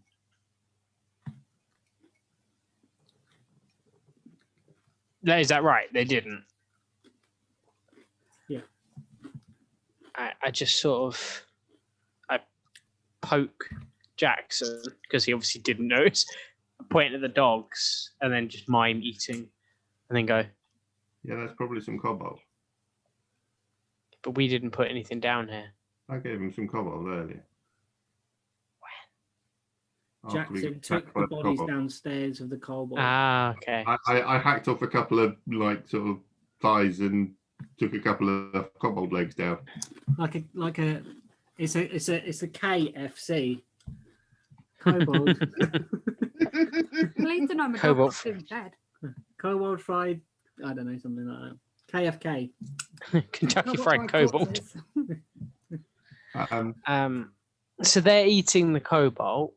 Well, I'm assuming so. I might move a little bit closer just so I can get a look to see if there's any discernible things left. As you approach, the direwolf raises its lip at you. That direwolf Direwolf, hates me. by the way, Killian really did not like Dante. Dante. I sat on a nail because it jumped at me. I just sort of go, whoa. I like do the sort of no gesture to say that I'm not coming closer. Okay, so make Animal make handling. investigation, even though your hands aren't on the thing, to see if you can. Oh no, nature then, nature, because you're kind of looking at what this remnants are. Yeah.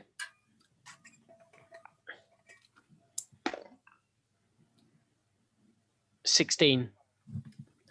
So the smaller dog that's eating away in the far corner with its back to you, you see that appears to be kobold remains. The bones are small and a lot tinier. You see what is at the direwolf feet is a much larger piece of meat and larger joint. With a large bone, possibly the size of humanoid, full size humanoid. So that we haven't given them recently. Unless it's the Cobalt leader. The How big kobold was leader was only marginally larger. Ah, okay. There was some humanoids on the boat, wasn't there? We haven't actually spoken to them for a while. You know, Serial, that you did salt and dry 2 bodies of 2 humans. Oh yeah. So someone's been bribing the direwolf with food. Make a wisdom, Serial and Dante. Wisdom, yeah. Go on.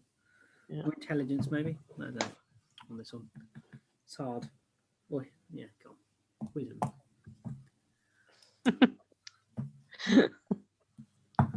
I got 6. Yeah. You don't remember anything.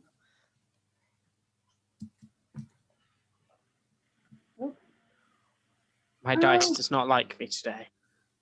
I've just It's a different one. come out of the thing. Hang on. Stop handling sorry, I my can't. dice. That's why they're not working. I have lots Yeah. of dice, but none of them seem to work. You know, we were playing a game the other night with my family, and my dice were working amazingly. And then you touched them, and they started going Right, wrong. take them out of my way. I keep fiddling with them. It's a habit. Like I just kind of nurture them.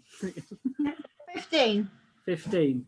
You remember that when you communed with the direwolf, Mm.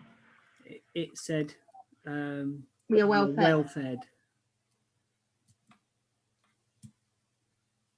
Someone's feeding it. So something's feeding it to keep it happy Quiet. while it's down there. So you think they might be down there on that level Yeah. somewhere. What's in it? What's in their cage?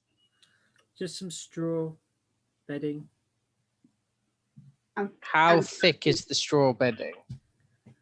Only say like like maybe half a foot at the biggest depth.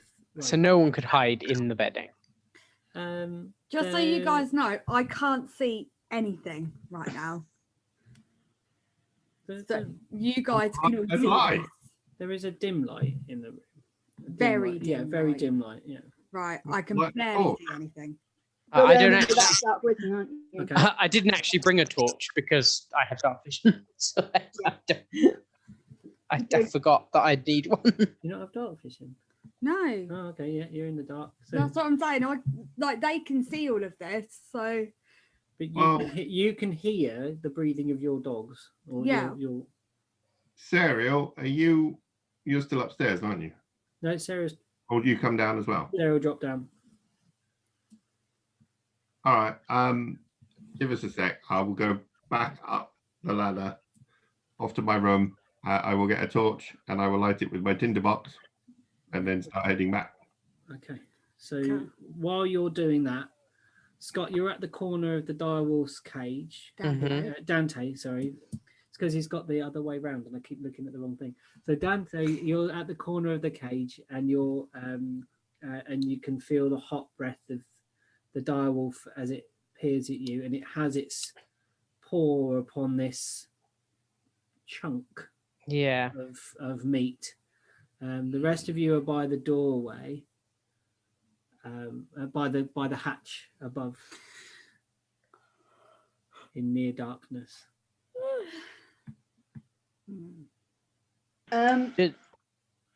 Does the cage go all the way up to the ceiling?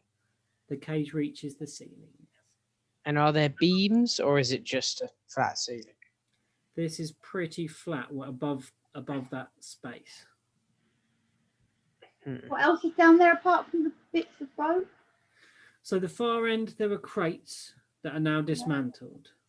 To Yeah. your right, you see some sacks that in the top of one of them you can see apples in it, or like an apple-like fruit in it, and the other ones are they're Hessian bags basically.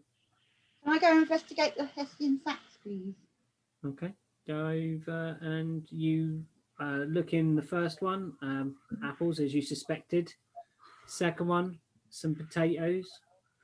Third one, just root veg. The fourth one you look in and you'll make a constitution. Oh, I don't like doing that one. I'm not very good at that. 17. Okay, you managed to not be sick, but in this one you open up and it's the salted body parts of the captain and Gegney. Nice. You promptly do that sack back up. And make Well- make a wisdom again for me on that. 12.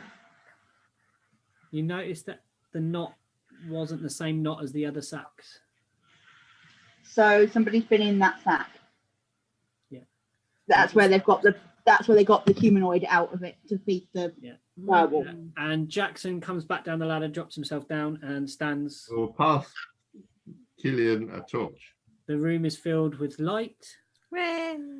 About half of the room is lit. You can only pick out the outlines of the boxes at the far end, the remnants of the boxes, and we'll have a quick break for tea and stuff. Okay. Cool. I need to get some ice for my neck because it's burning. Where is it? again. Do you want to put Yeah. some soup? What have you done to your neck? It's all cut up all here. Scratching in a sleep. Yeah, I scratched it in my sleep, but I think I've had an allergic reaction to something. I'm not too sure. Oh, nasty. It wouldn't surprise me though, because that's the only side of my neck that I have my hair out on, because the other side's all shaved. So I'm like, Yeah. it's possibly shampoo or something, but I don't know. Have you not changed anything like that, have you? I can't remember. It's shampoo. I just use it. Like I almost used the dog shampoo the other day. So peppermint dog shampoo. You would have smelled nice. I know. Well, I'm getting a cuppa. I'll be back in a sec then. You're not having anything, fat man. Oh, dear. You is not having anything.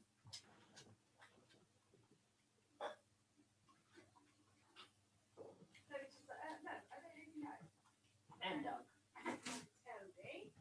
I am dog. And then he says,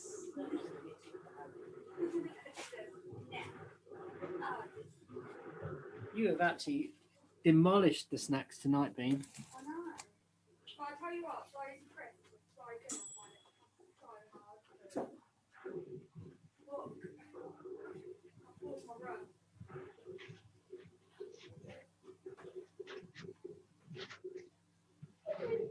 Let's go be strong.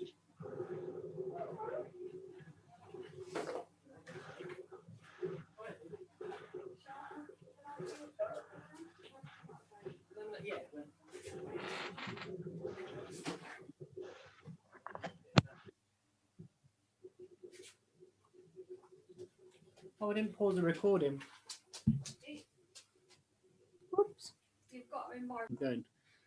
So Dante jumps down, hands the torch to you. So you have a torch. Dante Jackson. Sorry, Jackson jumps down. Jax. And hands the torch to you. You now have only one hand with your quarterstaff, Mm-hmm. so you cannot make a two-handed attack if you're holding this torch in your hand. Mm-hmm. You could do double attack and you could use the torch, I think. You can You yeah, can make punch an people up- with a torch. Yeah. Are there any like brackets around the wall where I can put the torch into? There are several sconces along the edge of the wall. One opposite where Serial is searching, above where Serial is searching for the through these through sacks that you see. Right. There is one opposite the Sorry. cage. Did you send photos of the boat to the group? Yeah. Yeah. Right, okay. So the sacks, are they like up near the front by the ladder? They're the opposite wall to the ladder. Yes, indeed. Okay. And the boxes at the back are gone, but there's raft being built and there's the barrels in the middle. think we need to They're check those partly barrels. deconstructed. So Grench was pulling them apart when she was disturbed by Dante falling into her tools and then having to go upstairs and being called upstairs to commune this meeting and the kobolds attacking. Yeah. And the kobold assault I want in the to, yellow submarine. No, I've had a look at the sacks. I want to go and have a look at the barrels. In the middle of the room. Mm-hmm. Okay.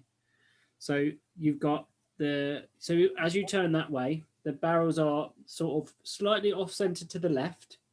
There is a space to walk around the left hand side. There's about a 2 or 3 person space between the barrels and the cage edge, Mm-hmm. as the cage is set centrally almost on the right hand wall as you're looking down the boat.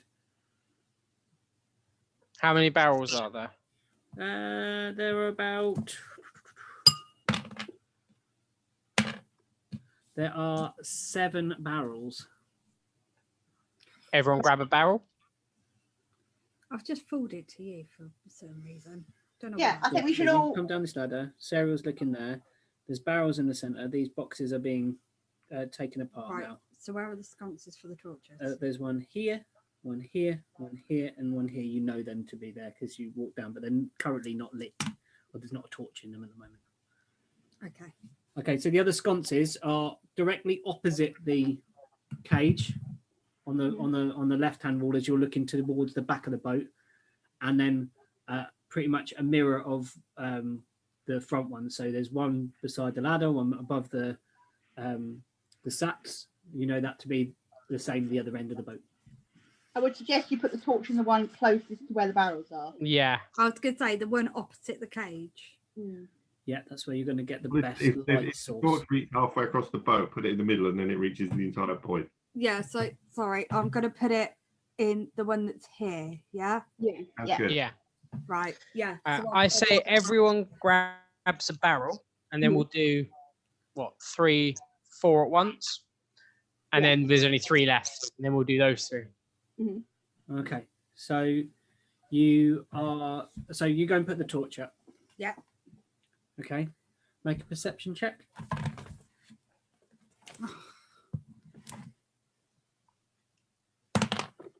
Oh, for feck's sake, sorry. Natural one. Yeah.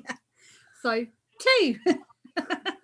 So you You've been holding the torch too close, and you got that funny. you look around, and as you put the torch up, and you're looking around the place, you dislodge some dust from above, and from the rafter. It gets in your eyes. So on your next ability check that involves sight in any way, disadvantage.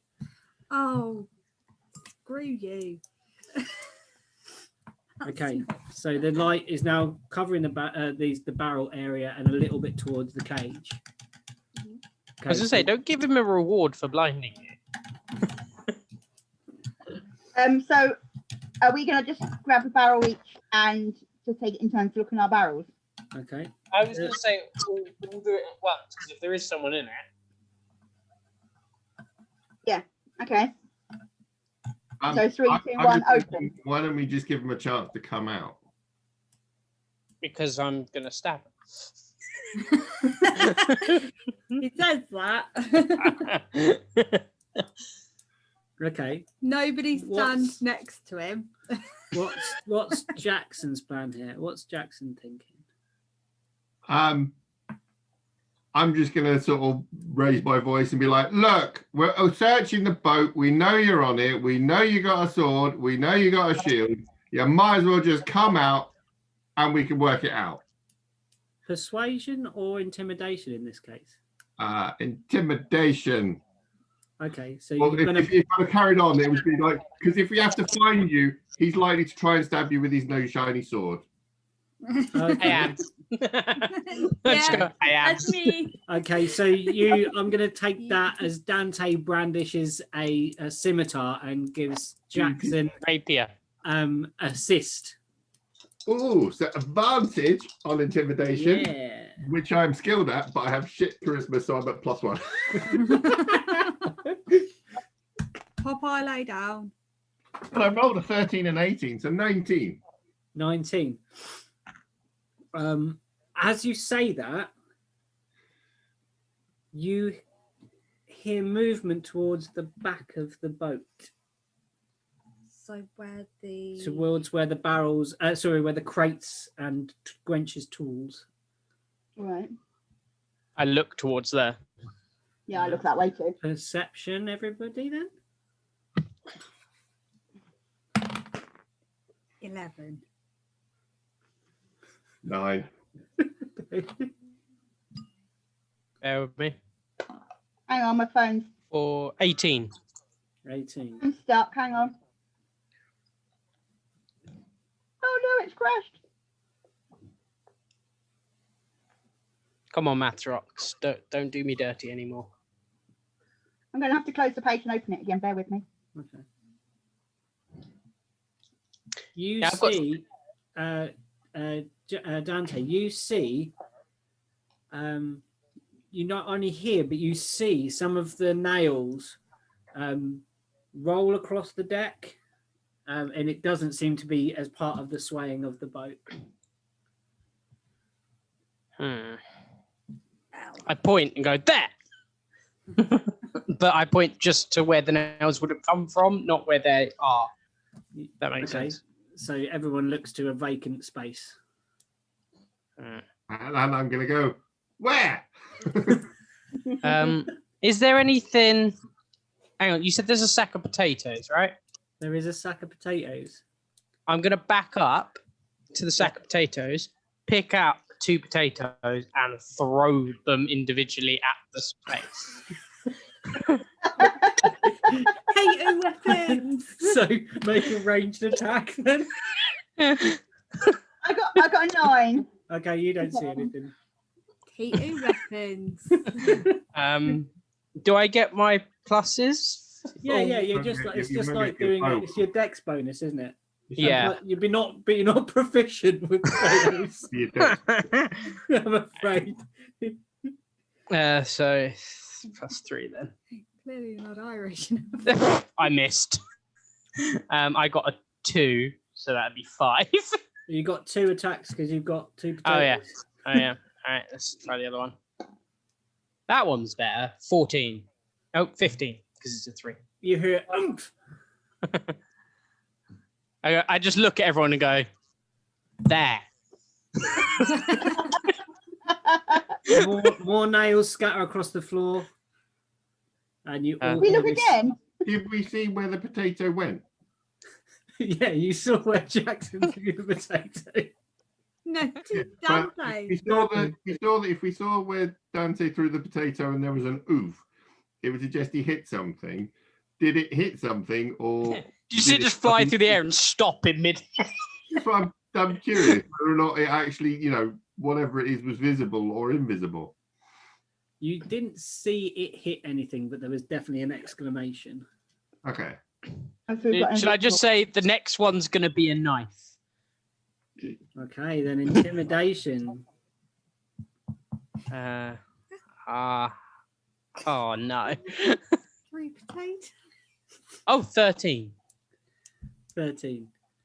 That's with a -1 as well, so I'm quite happy with that. You hear that shuffling again at the end of the room, I'm but gonna it moves walk towards up the right, towards the cage. I'm just going to pull out 2 knives now. the road. I'm going to start heading in that direction. Yeah. Okay. Yeah, I've sheathed my rapier and I've got 2 knives out now. I will loom as much as I can. Oh no, I can stand in here. It's tall enough. I can stand and loom. Yeah. We know you're there. Can you come out? You come out. We'll stop throwing things at you. Aw. I just So go, a persuasion then, if you're persuading, I guess you're being more persuasive. She's always the least violent one. It's no fun. She's an elf. She's like, away. I'm a half elf and I just lob things at them. You just love potatoes. Got 3 potatoes, and I'm going. It's all right. Come here. I only got 4. Okay.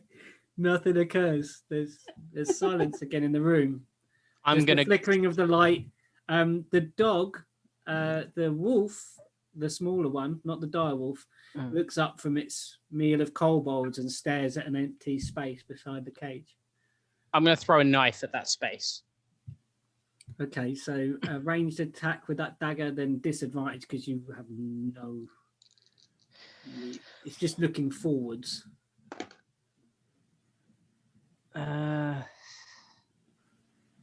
11. Yeah. I've got a +5 with throwing daggers. Okay. So I got And a you 6. see the dagger stop in mid-air. Can you roll your damage? Oh yeah. 5.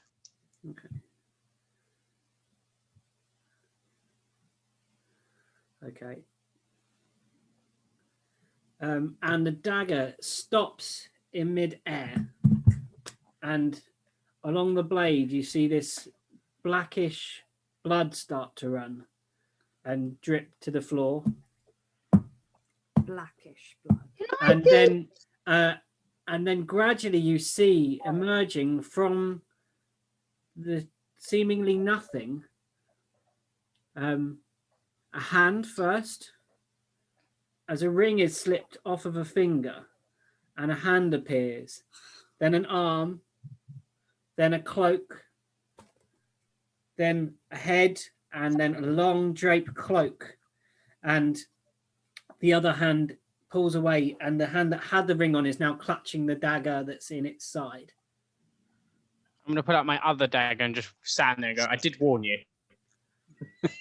Okay. The hood is pulled back of the cloak with the hand that has taken the ring away. And you see a purple-skinned female with horns coming out of its head. How big? Tiefling. You immediately recognize it to be a tiefling.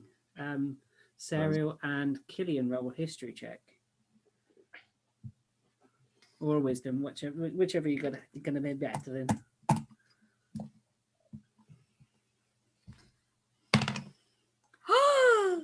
Nat 20. Way!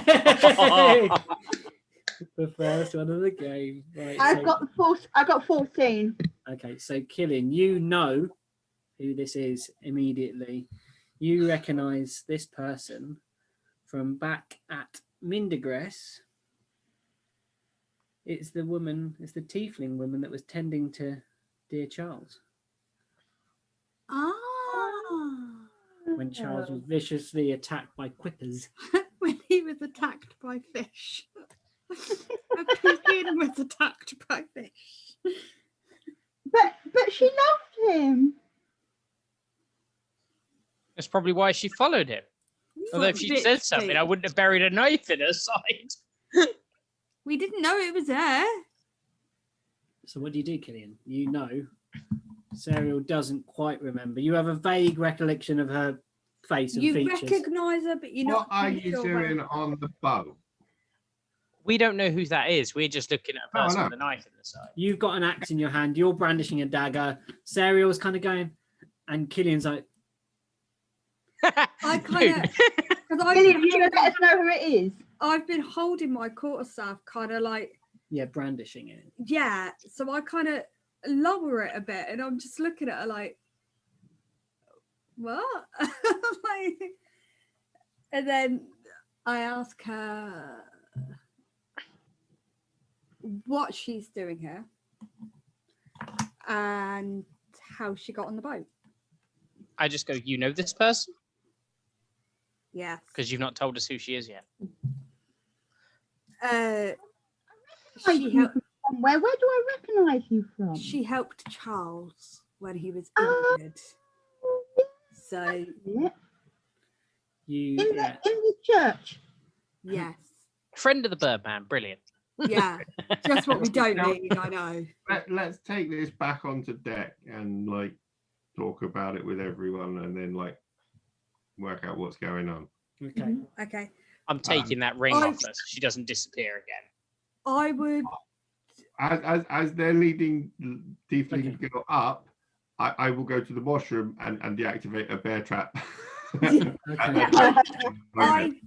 I kind of walk behind as if Serial and Dente are escorting her up. I kind of walk behind because I've kind of dropped my defenses a little bit because I recognised her straight away. I've yoinked her. I've You go to yoinked take her ring, make a sleight of hand. Okay, let's see what I've got. I still don't trust her, but I've dropped my defences a bit. Does she have a scimitar and a shield? Oh, Yeah, she did. She 21. has the shield on her arm. So what? 21. You take the ring from her, and she cries out, and she says to you, "Please don't take it. It's the only thing. It's the only thing she left me. Please don't take it." I say, you have it back when we trust you. And I just look down at the dagger in her side and look back at her. A tear runs from her eye, and you've never seen a tiefling or didn't even know they had tear ducts. And she reaches down and slides her dagger from her side, gritting her teeth, and it drips with this black blood. And she turns it in her hand blade in her hand Hmm. and passes it hilt forwards to you. And the wound Take- is just running. I I'm just look at her and go, that was a stupid idea, wasn't it? Take the dagger back and go, but I'm still not giving it back I'm gonna heal her. yet. Okay, so you do it. What spell are you casting? Have you got? And tell me what you heal her by. Okay, hang on.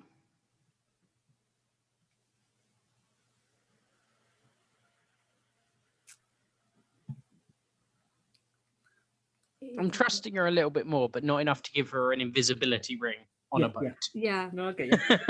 It's like I wouldn't trust her either.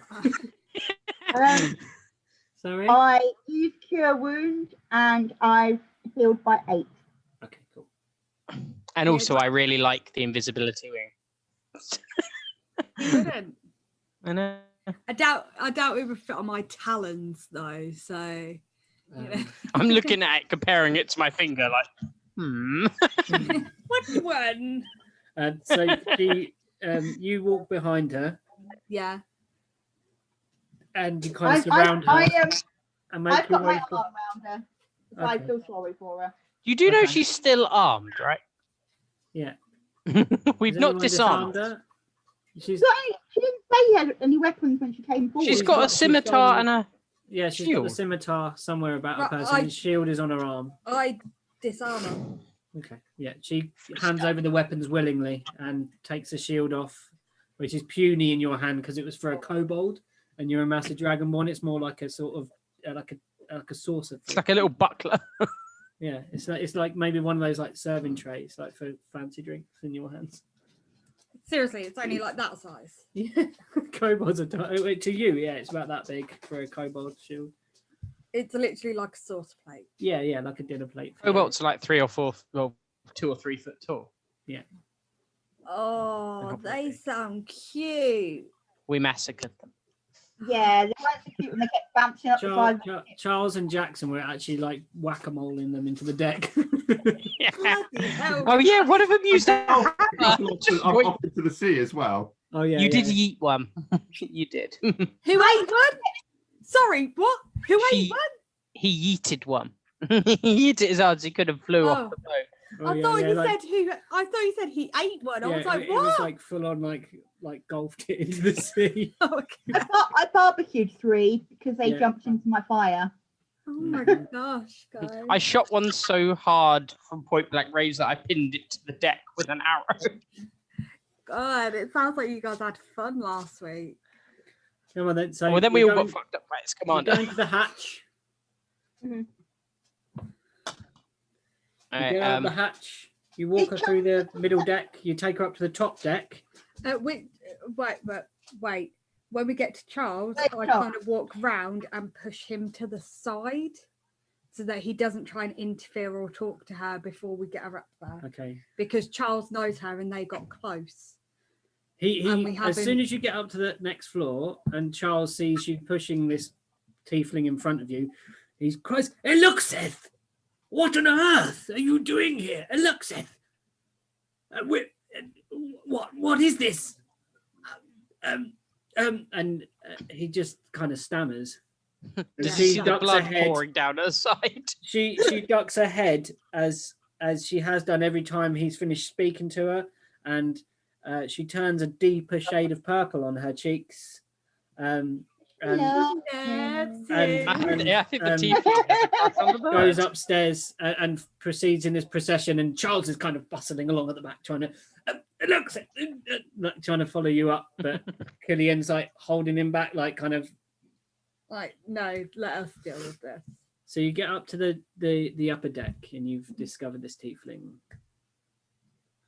I'm the negotiator here, so I'm gonna have a chat with her. Okay. So I'm gonna sit her down on one of the barrels / crates we've got on deck. Yeah. Top crate. And I'm gonna get down to her level, Yeah. so I'm at the same level as her. And what's her name? Sorry. You haven't asked it. You never found that out. But Oh, okay. But I've heard Charles cried out Eluxeth. Eluxeth. So it's Eluxeth, is it? Yes. Eluxeth. What are you doing on our boat?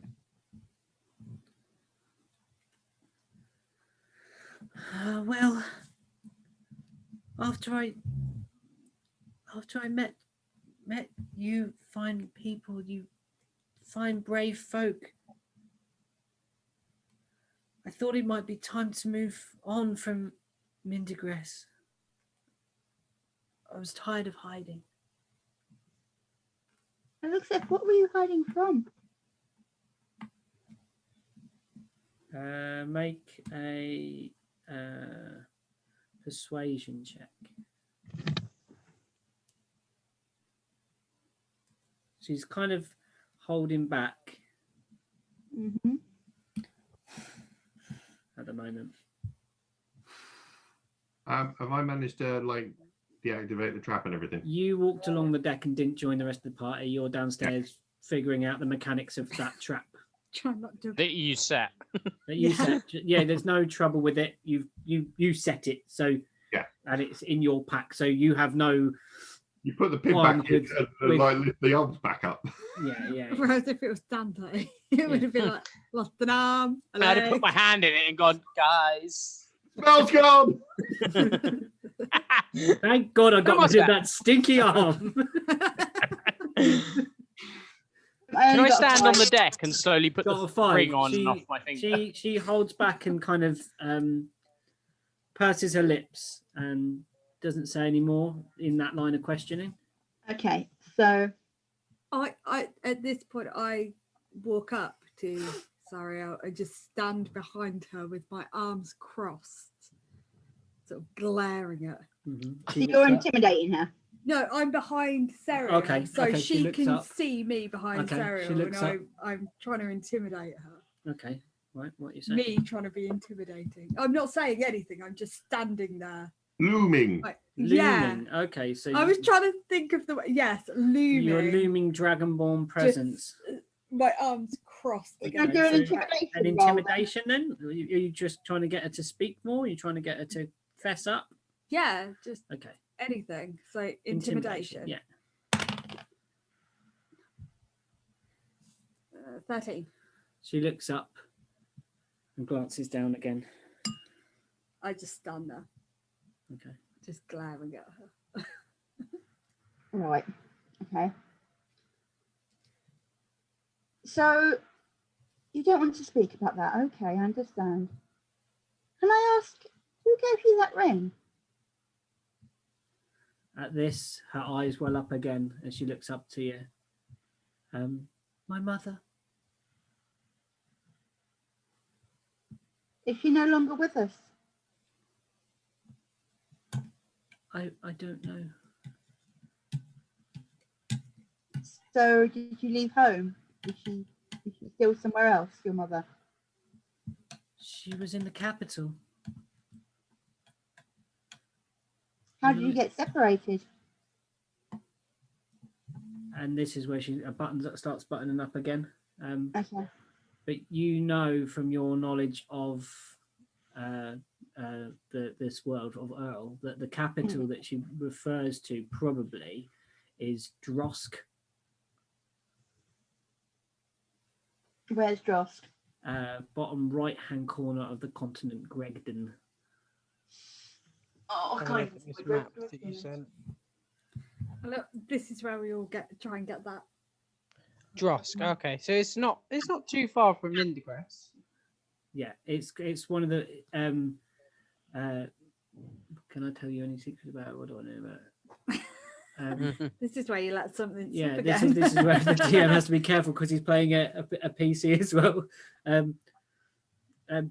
Charles comes over and says, no, Charles doesn't say anything.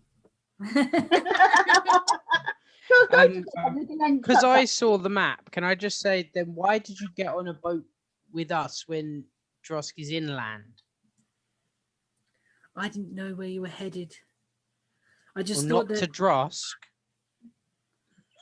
I just thought that you inspired me so much with your brave tale of them saving the town and saving souls, and I felt that maybe I could be saved. Hmm. Come on then, make an Come insight back on check if you deck. think it's bullshit. Insight. 16. You see the tears in her eyes, and you see her shame, and you believe at this point that she's telling the truth. No, You do? because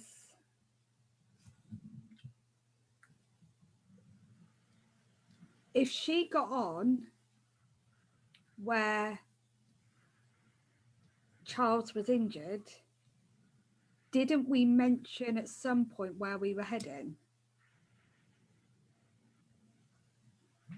You only told your crew that when you got to sea, actually.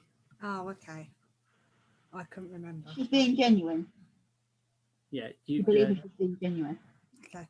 That's why I was like, Okay. I think we may have mentioned something, but if you're saying we didn't, we didn't. That's fine. go on. And so I turn to Charles at this point and I go, Charles, what can you tell us about your relationship with this tiefling? It's completely it was a professional arrangement, and she tended to me, and I did have a rather bad foot, and my right talon was awfully stiff, and she just worked wonders with those fingers of hers, and I was back on my feet in no time. Can I just go, did she now? Don't you look at me like that, half elf. There's nothing more to it. She's a great healer. Great many things. She had a little device with her that she placed upon my foot, and yes, marvelous.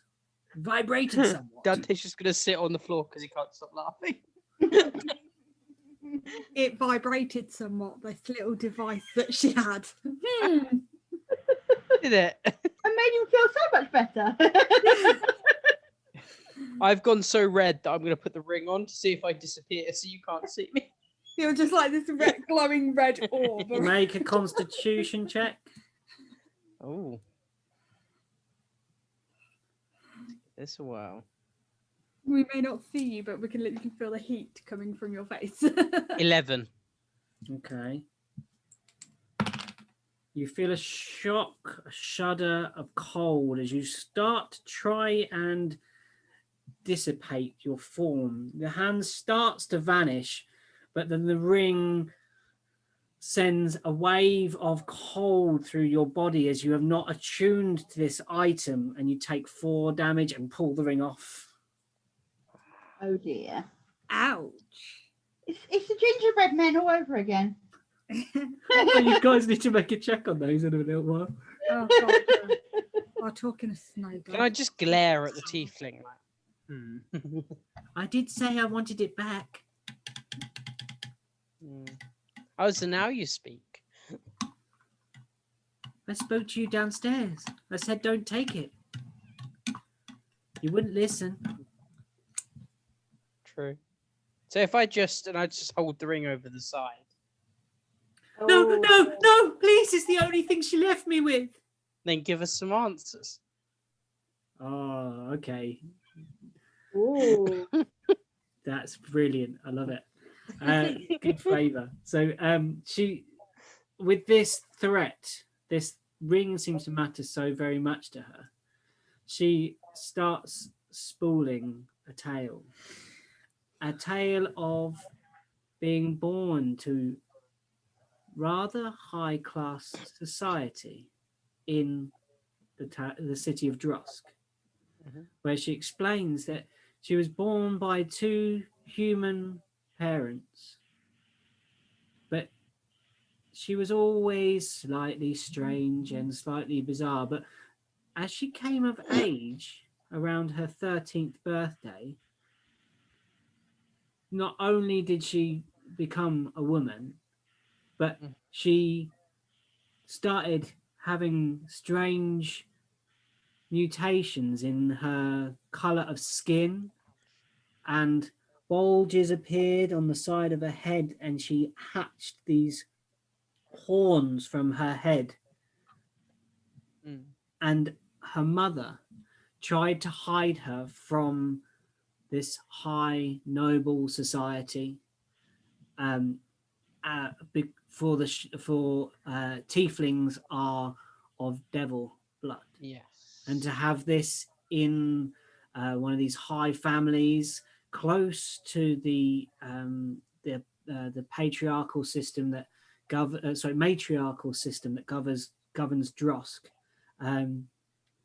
it would be a great shame, a great curse upon the family, basically, just by even if there wasn't anything detrimental, the fact that there was a tiefling child born to them, that would happen.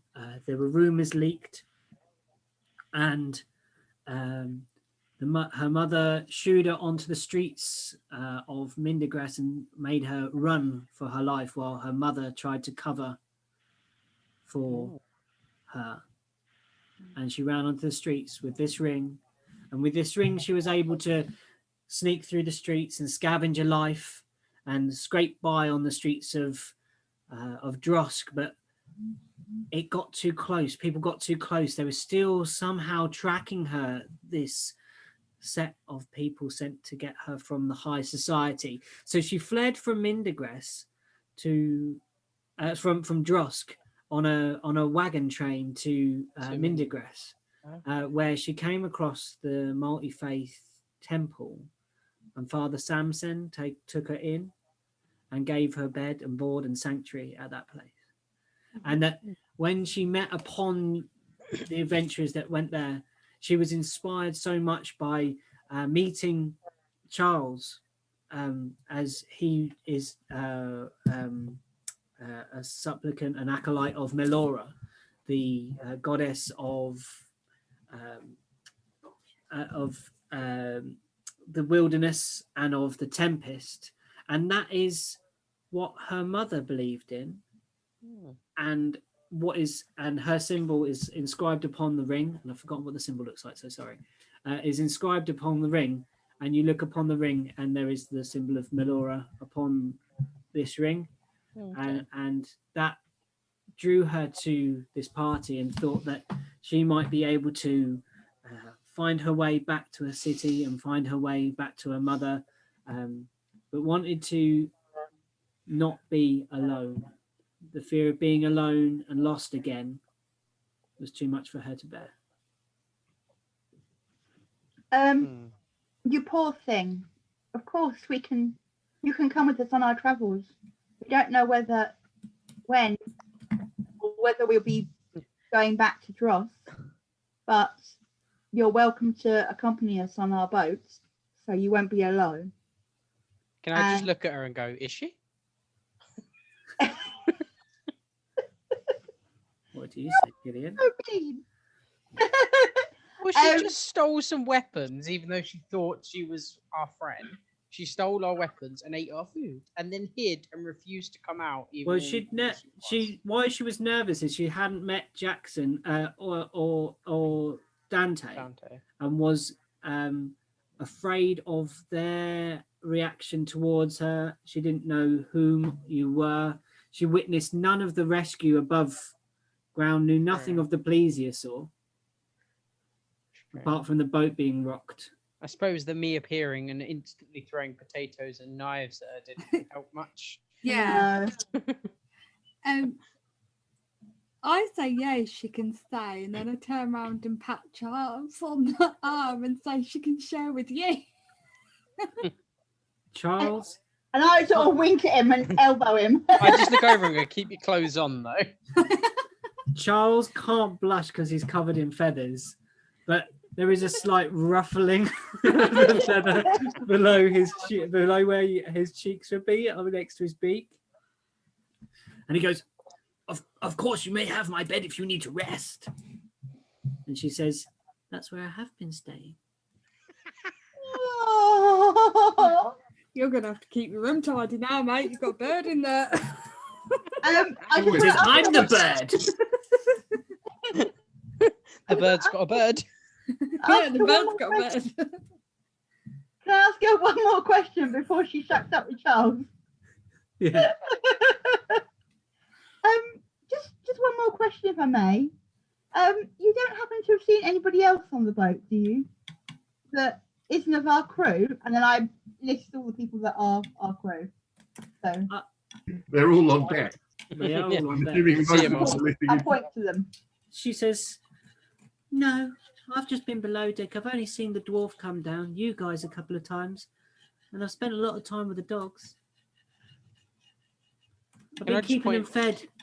Killian didn't come down a couple of times when for yesterday at all, and or for the day yesterday, and they were looking ever so hungry, so I gave them some of the salted meat. I hope that was okay. Oh, that's fine. Thank you for looking after them. It's actually what gave you away. He's right. I couldn't see them go hungry. Well, they did say it to us. They were well fed, so Yeah. they you've probably made a friend there with I our probably dialogue. gave them a bit much, really. I saw Dante come down, the elf here come down and offer them food, and they turned their head from it. And, well, they were too full, I think, to even want food. They're not meant to be kept like this. They're meant to be wild creatures. They're meant to run free. And as soon as we've got somewhere where they can run free, we obviously will let them go. But at the moment, as we're about a day at from sea, land. we can't let them out because there's nowhere for them to go. Well, if you're not going to throw her overboard and she can do stuff, I'm still Right. contemplating it. work out what she can do to help out. I reckon we get back underway because we're going to be slower because we're dragging this thing underneath us. Yeah. Yellow submarine. Okay, so Um, she says, what thing? What are you dragging? Whatever the Hello, submarine. turned up in Where is it? underneath the I'll boat. just point over the side at the rope tied to the She side. looks over and she sees the shape underneath. She says, have you been, what is that? Is it mechanical? Yes, We it's assume so. it's the boat of the little lizard people. Can you put it up? No. We could, but at the moment it doesn't need to come up. I We think it's too big to put on top. I think you said it was about half the size of the boat, isn't it? Yeah, you know it to be Ain't true. going to get on the deck. Have you been inside it? Have you looked inside? Yeah. What's inside it? Smelly cobalt stuff. It's a bit Yeah. small. There was some money, but I took that. Mhm. And that's about it, really. Okay. Hmm. Why? Well, Charles said that there are, that I had a device. Kind of, I like to tinker with things.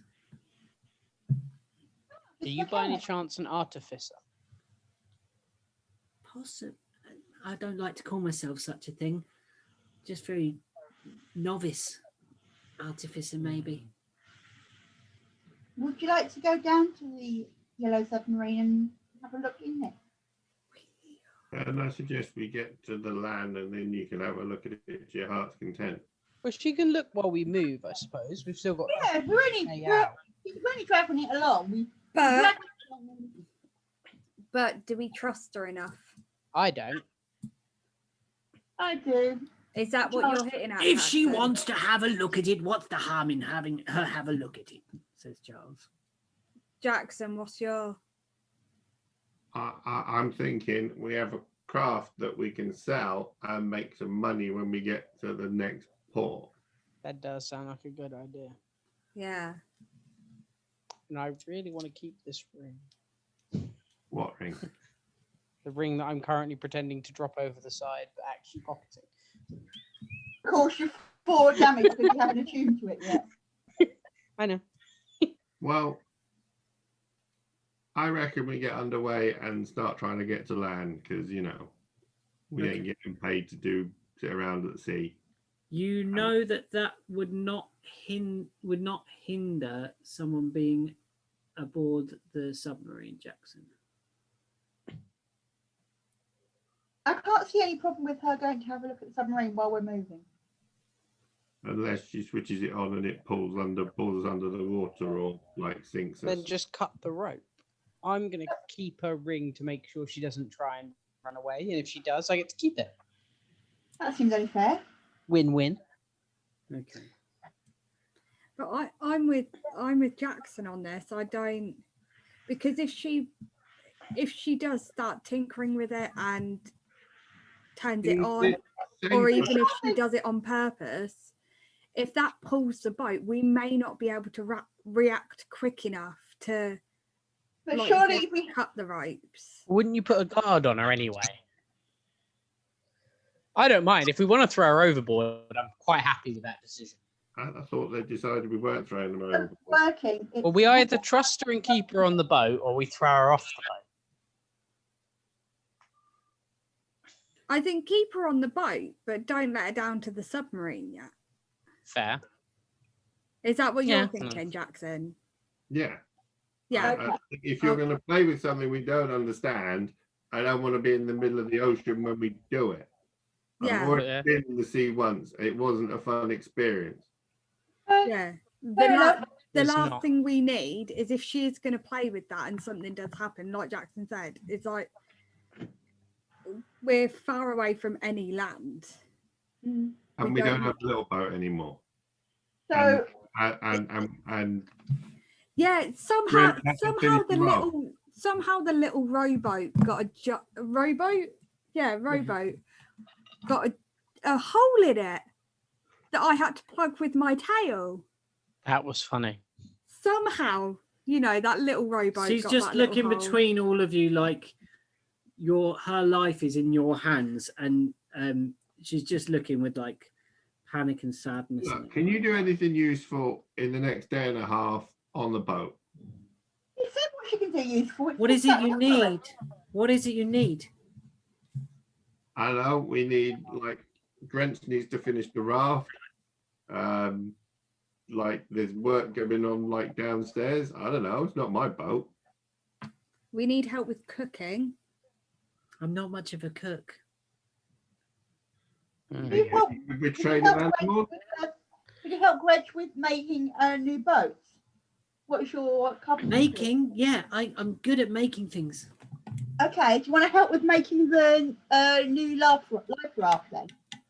Of course. Yeah, if I any of service, I just want to make it up to you guys. I'm sorry. Okay. So So set her on task to help with the break with the boat.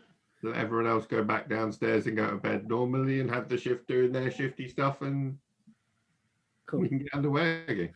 So Fast. you drop sail, and because you were still at this point Yeah. You hadn't moved the boat. anchor. in all this time that you've been Searching for her. searching for her, and you introduce her to Grench, and Grench says, "Hey, you don't look much like someone who can fix things." She says, "Trust me," and they proceed downstairs, and they start. As you hear them start talking, you hear a kind of from Grench, like he's been told something that he didn't expect her to know. Mhm. She didn't expect something she knew, and they go down, and there's a kind of like, well, maybe it will be of help, and then they go downstairs. Fair. Where are the rest of you? I'm still on the top deck at the moment. I'm going to go back up to the mast to the bird's nest to Cool. look out. You, Killian, walk up to the raised dais where Harsel is steering the boat. Well, would normally be steering the boat. He's at the wheel, but he's intently just staring at the Eppen family Why? because Serial told him to. Oh yeah. I was just like, wait, why? He's like, I kept my eye on him, boss. They haven't moved a muscle. So which one? I do anything? Did they I do just anything? put myself between like his eye line and them. Yeah, Killian. What? Just 'cause, but mate, Yeah. it's all right. We got it. Stand down. So he turns back to the wheel and sees the sail being dropped. And Taj has climbed the rigging. The sail drops. It gradually fills with wind, and you start moving on your way. The next few days pass without much incident. There's lots of banging and hammering and stuff, and gradually bits of materials that are lifted up from below with the help of Runist and Grench, and they're moving stuff up onto the deck. And they've fashioned a small raft out of the materials that they had left with a slight lip on the edge, as you were assuming this was going to be just a straightforward wood on water construction from the dwarf, even though she was a fine artificer with the repair when she had the tools and equipment to repair the edge. Making a boat out of what she had was going to be too complex, but this is a more sturdy boat that she's managed to somehow craft with this tiefling's help, and it looks like it will hold 4 to 5, possibly 6 people aboard this boat. As you imagine, it wouldn't much would happen. The one that you Grinch says to you, what I could have built wouldn't have been half of this. While she's been doing that over those couple of days, have I had short or long rests? At all? You all have long rests. Can I have attuned to the ring during that time? Make an Arcana. And Serial and Killian do Arcana as well. Oh God, yeah. We put our health back up to. We've had a long rest. Go back up to 4. Yeah. 19. 17. I'm loving that. 17. Yeah. 19. 19. All right. Wait, that is 16, isn't Yeah, it? yeah. 17. I got a +0, so I just got a straight 19.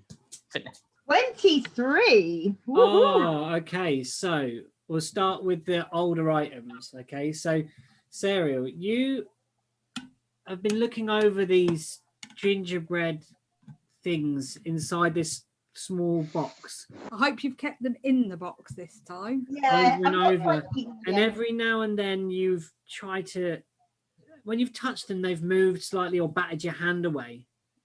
But as you've kind of coaxed from them some sort of semblance of magical connection, you've discovered what they are for.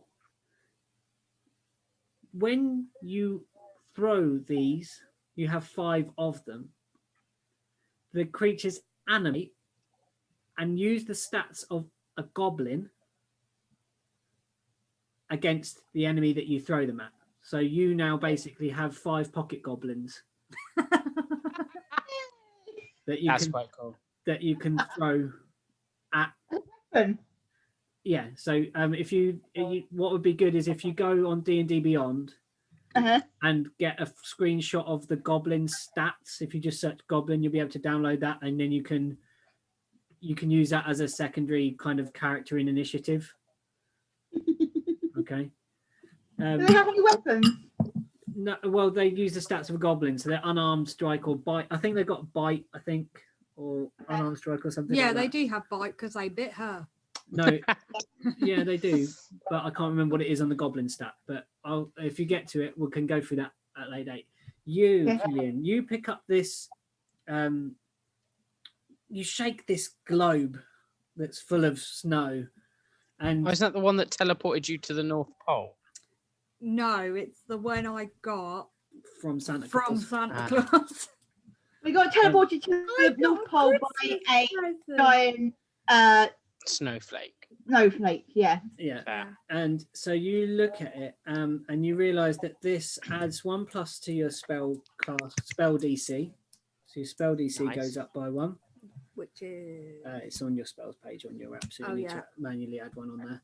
um, um, of any cold, snow, or frost-related spells that you cast with it. When Does- shaken gently, it produces a local weather effect of snow. And if you were to hurl it at the ground and it smashed, it produces a burst of frost, inflicting 3d10 cold damage on everyone within 30 feet. Fair. Right.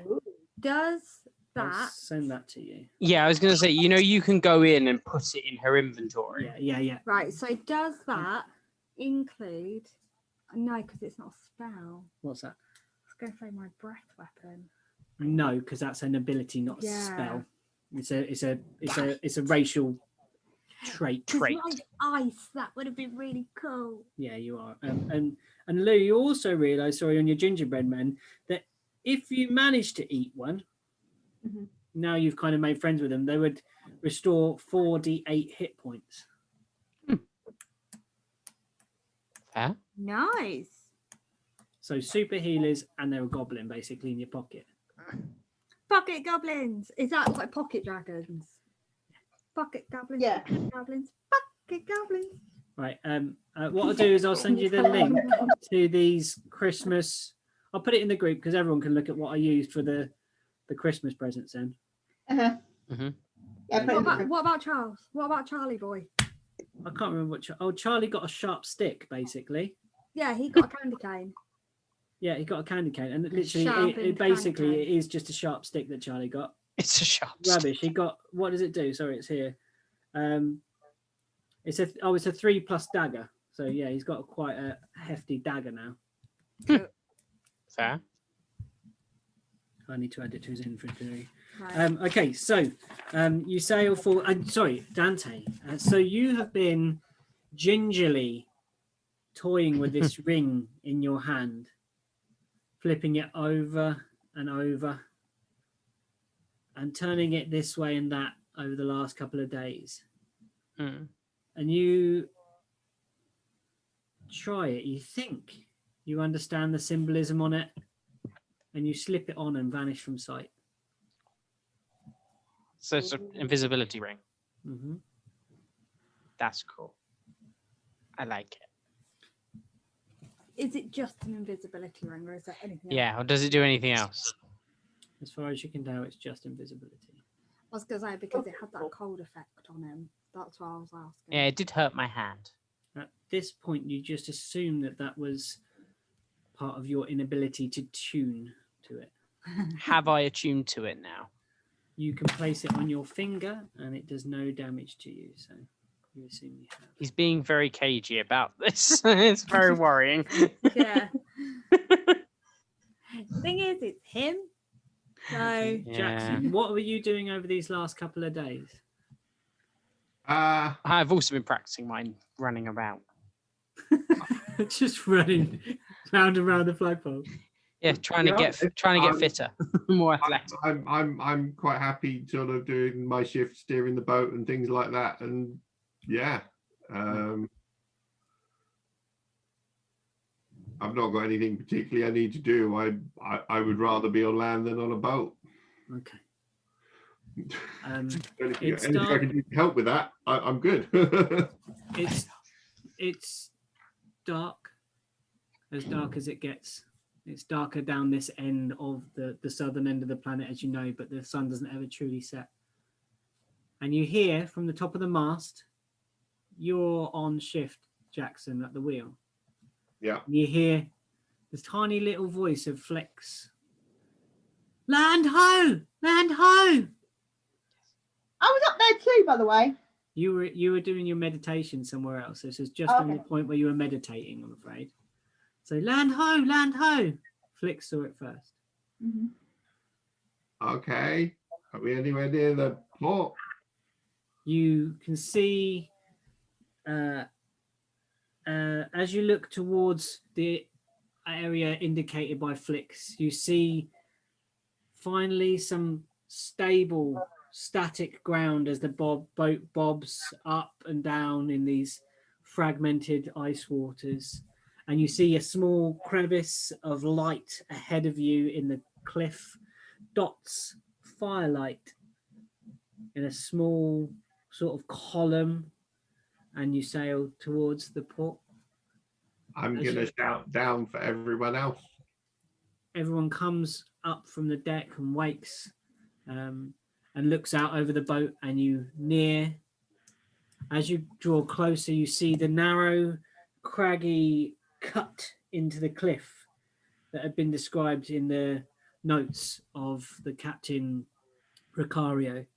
And you see dotted up the inside of this cliff and going back forth into this crack in the land, a small port with a harbour at the front of it that looks that you can maybe dock your larger boat on the outside of it. It has like a promontory that comes out. Anyone know how to drive this thing and park it over there? Okay, so you sail towards. Everyone's on deck looking over. As you near, you see squat little houses with small round windows, orange yellow firelight glazing out from inside. The large promontory that sticks out from the cliff drips, is dank, wet in the darkness, glistens from the glimmer of light from the sun. And as you near, your torches light a wet rough brick surface held onto sharp rocks. And you see no one on this promontory. You see no one along the edge of the harbour that kind of frames off the end of the wall. You see ahead of you a way to kind of maybe sail smaller ships inside the harbour,